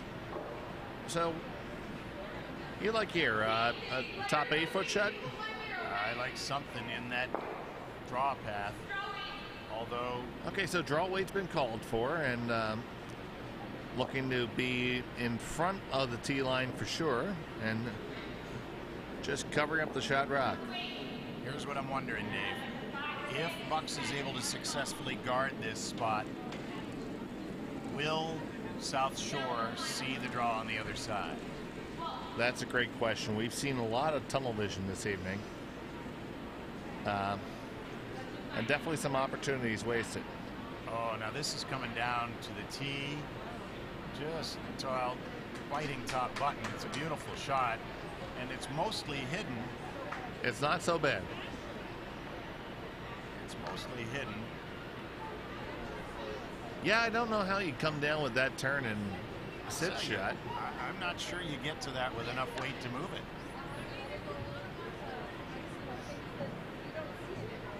Bucks County is sitting with a centerline guard. Directly behind that, a rock in the top button, and directly behind that, a rock in the back 8. South Shore has a rock that's almost completely in the 8-foot, way out on the left side. There's one more blue rock in the back 12 on the opposite side, and one fairly irrelevant guard way out front. So we'll see what happens with this first skip rock from Walker of South Shore. Yeah, it appears the call is to just nudge out the Bucks County rock. Now you really got to hair the guard here. Yeah, it's going to be tight. It appears the weight is all there. Weight's there for sure. They do think it's a touch heavy from what they call it. If they don't get a little closer to that guard. Weight's coming down. It's not so bad. Coming down. Holy heck. Isn't that something? That bumps. That's a nice shot right there. Very, very nice. Bumping Bucks County to the back 12, but sitting fully exposed in the top 4. So now here we are, the first skip rock for Krista Keister. And she appears to be calling the heavy draw just to tap back the South Shore rock that is on the biting the button. It's a wise move, I think, Dave, because you tap that back a little bit, and even if you're not out counting it, you're using it as a back guard, making it awfully tough to remove you. Indeed.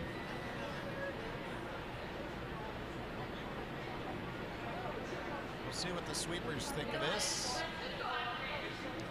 Now Chris is going to skate down, take another look at this. Oh. Okay, now looks like she's trying to pick it out. Calling for a little tighter broom.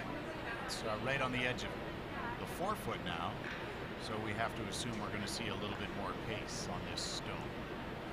That's interesting, Ian. Oh.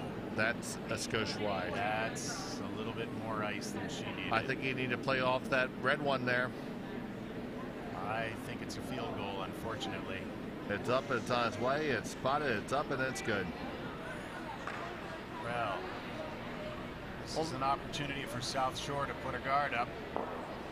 And that would pretty well throw the nail in the coffin. Yeah, unfortunately, I don't think the draw on the other side is there anymore. I mean, you could come down and catch the pin, but you'd have to be absolutely perfect. That's not a shot I ever want to call for myself. Yeah, they're biting the top of the button a little bit. It's tough.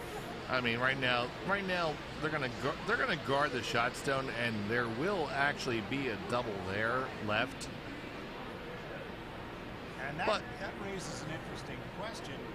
Yes, I believe you're right to point that out, Dave, because Bucks, the blue rock in the back 8, is second right now. All you got to do is move that shot stone enough. Yeah. Your shooter doesn't really matter, right? If you can get to it. Sure. You can't guard them both? No. So to draw a picture, right now you have the redstone's belonging to South Shore. On the top of the button and just off to the side, full 8. And a blue buckstone that is sitting second shot right now. So the call from South Shore is to throw a guard on the shot rock right now. That is more than guard weight there, Dave. You betcha there, buddy. I'm afraid that we're seeing another field goal here. We may nick the shot rock, though, which could improve their situation just a bit. And it skates by with a little nudge. I think that leaves Krista enough if she can come down with a lower weight shot. Yeah, if she gets anywhere near nose, I see the win. Yeah, right now looking at the overhead, I see It looks like you see a good half of the shot stone, and that is the call to try to pick it out. Definitely getting all the excitement that we could ask for here in the first row. We're getting our money's worth tonight. Absolutely, and I didn't pay shit. Danielle Gelman is holding the broom a little bit closer to the center line. So they're actually thinking maybe a little bit more weight. Well, or maybe they just have in mind the fact that the previous rock went a little bit wide on them. Yeah, Krista was a little bit out with the first one, so it's gonna be kind of interesting with this one. So here we go. Oh, that's still got a little bit of out. Looks a little wide. Yes, plan B. A little chip. Oh, just right a little bit outside. Without even a handshake, and that brings on some handshakes on sheet A after an exciting 8th end finish. You bet you it will be a steal one. Thank you to our... I'm sorry, Dave, go ahead. It'll be a steal one for South Shore, giving them the win by a score of 5-4. Thank you for hanging around for our television become radio broadcast for this evening. We look forward to seeing you join us again tomorrow morning. We start up at 8 o'clock. I can't promise that we'll have a stream at 8 o'clock, but we might find a way to make the stream work, but we will do our best. I can't promise commentary. Have a good night and a pleasant tomorrow. Absolutely. So from the K&J Magnetics Warm Room, we wish you a pleasant evening.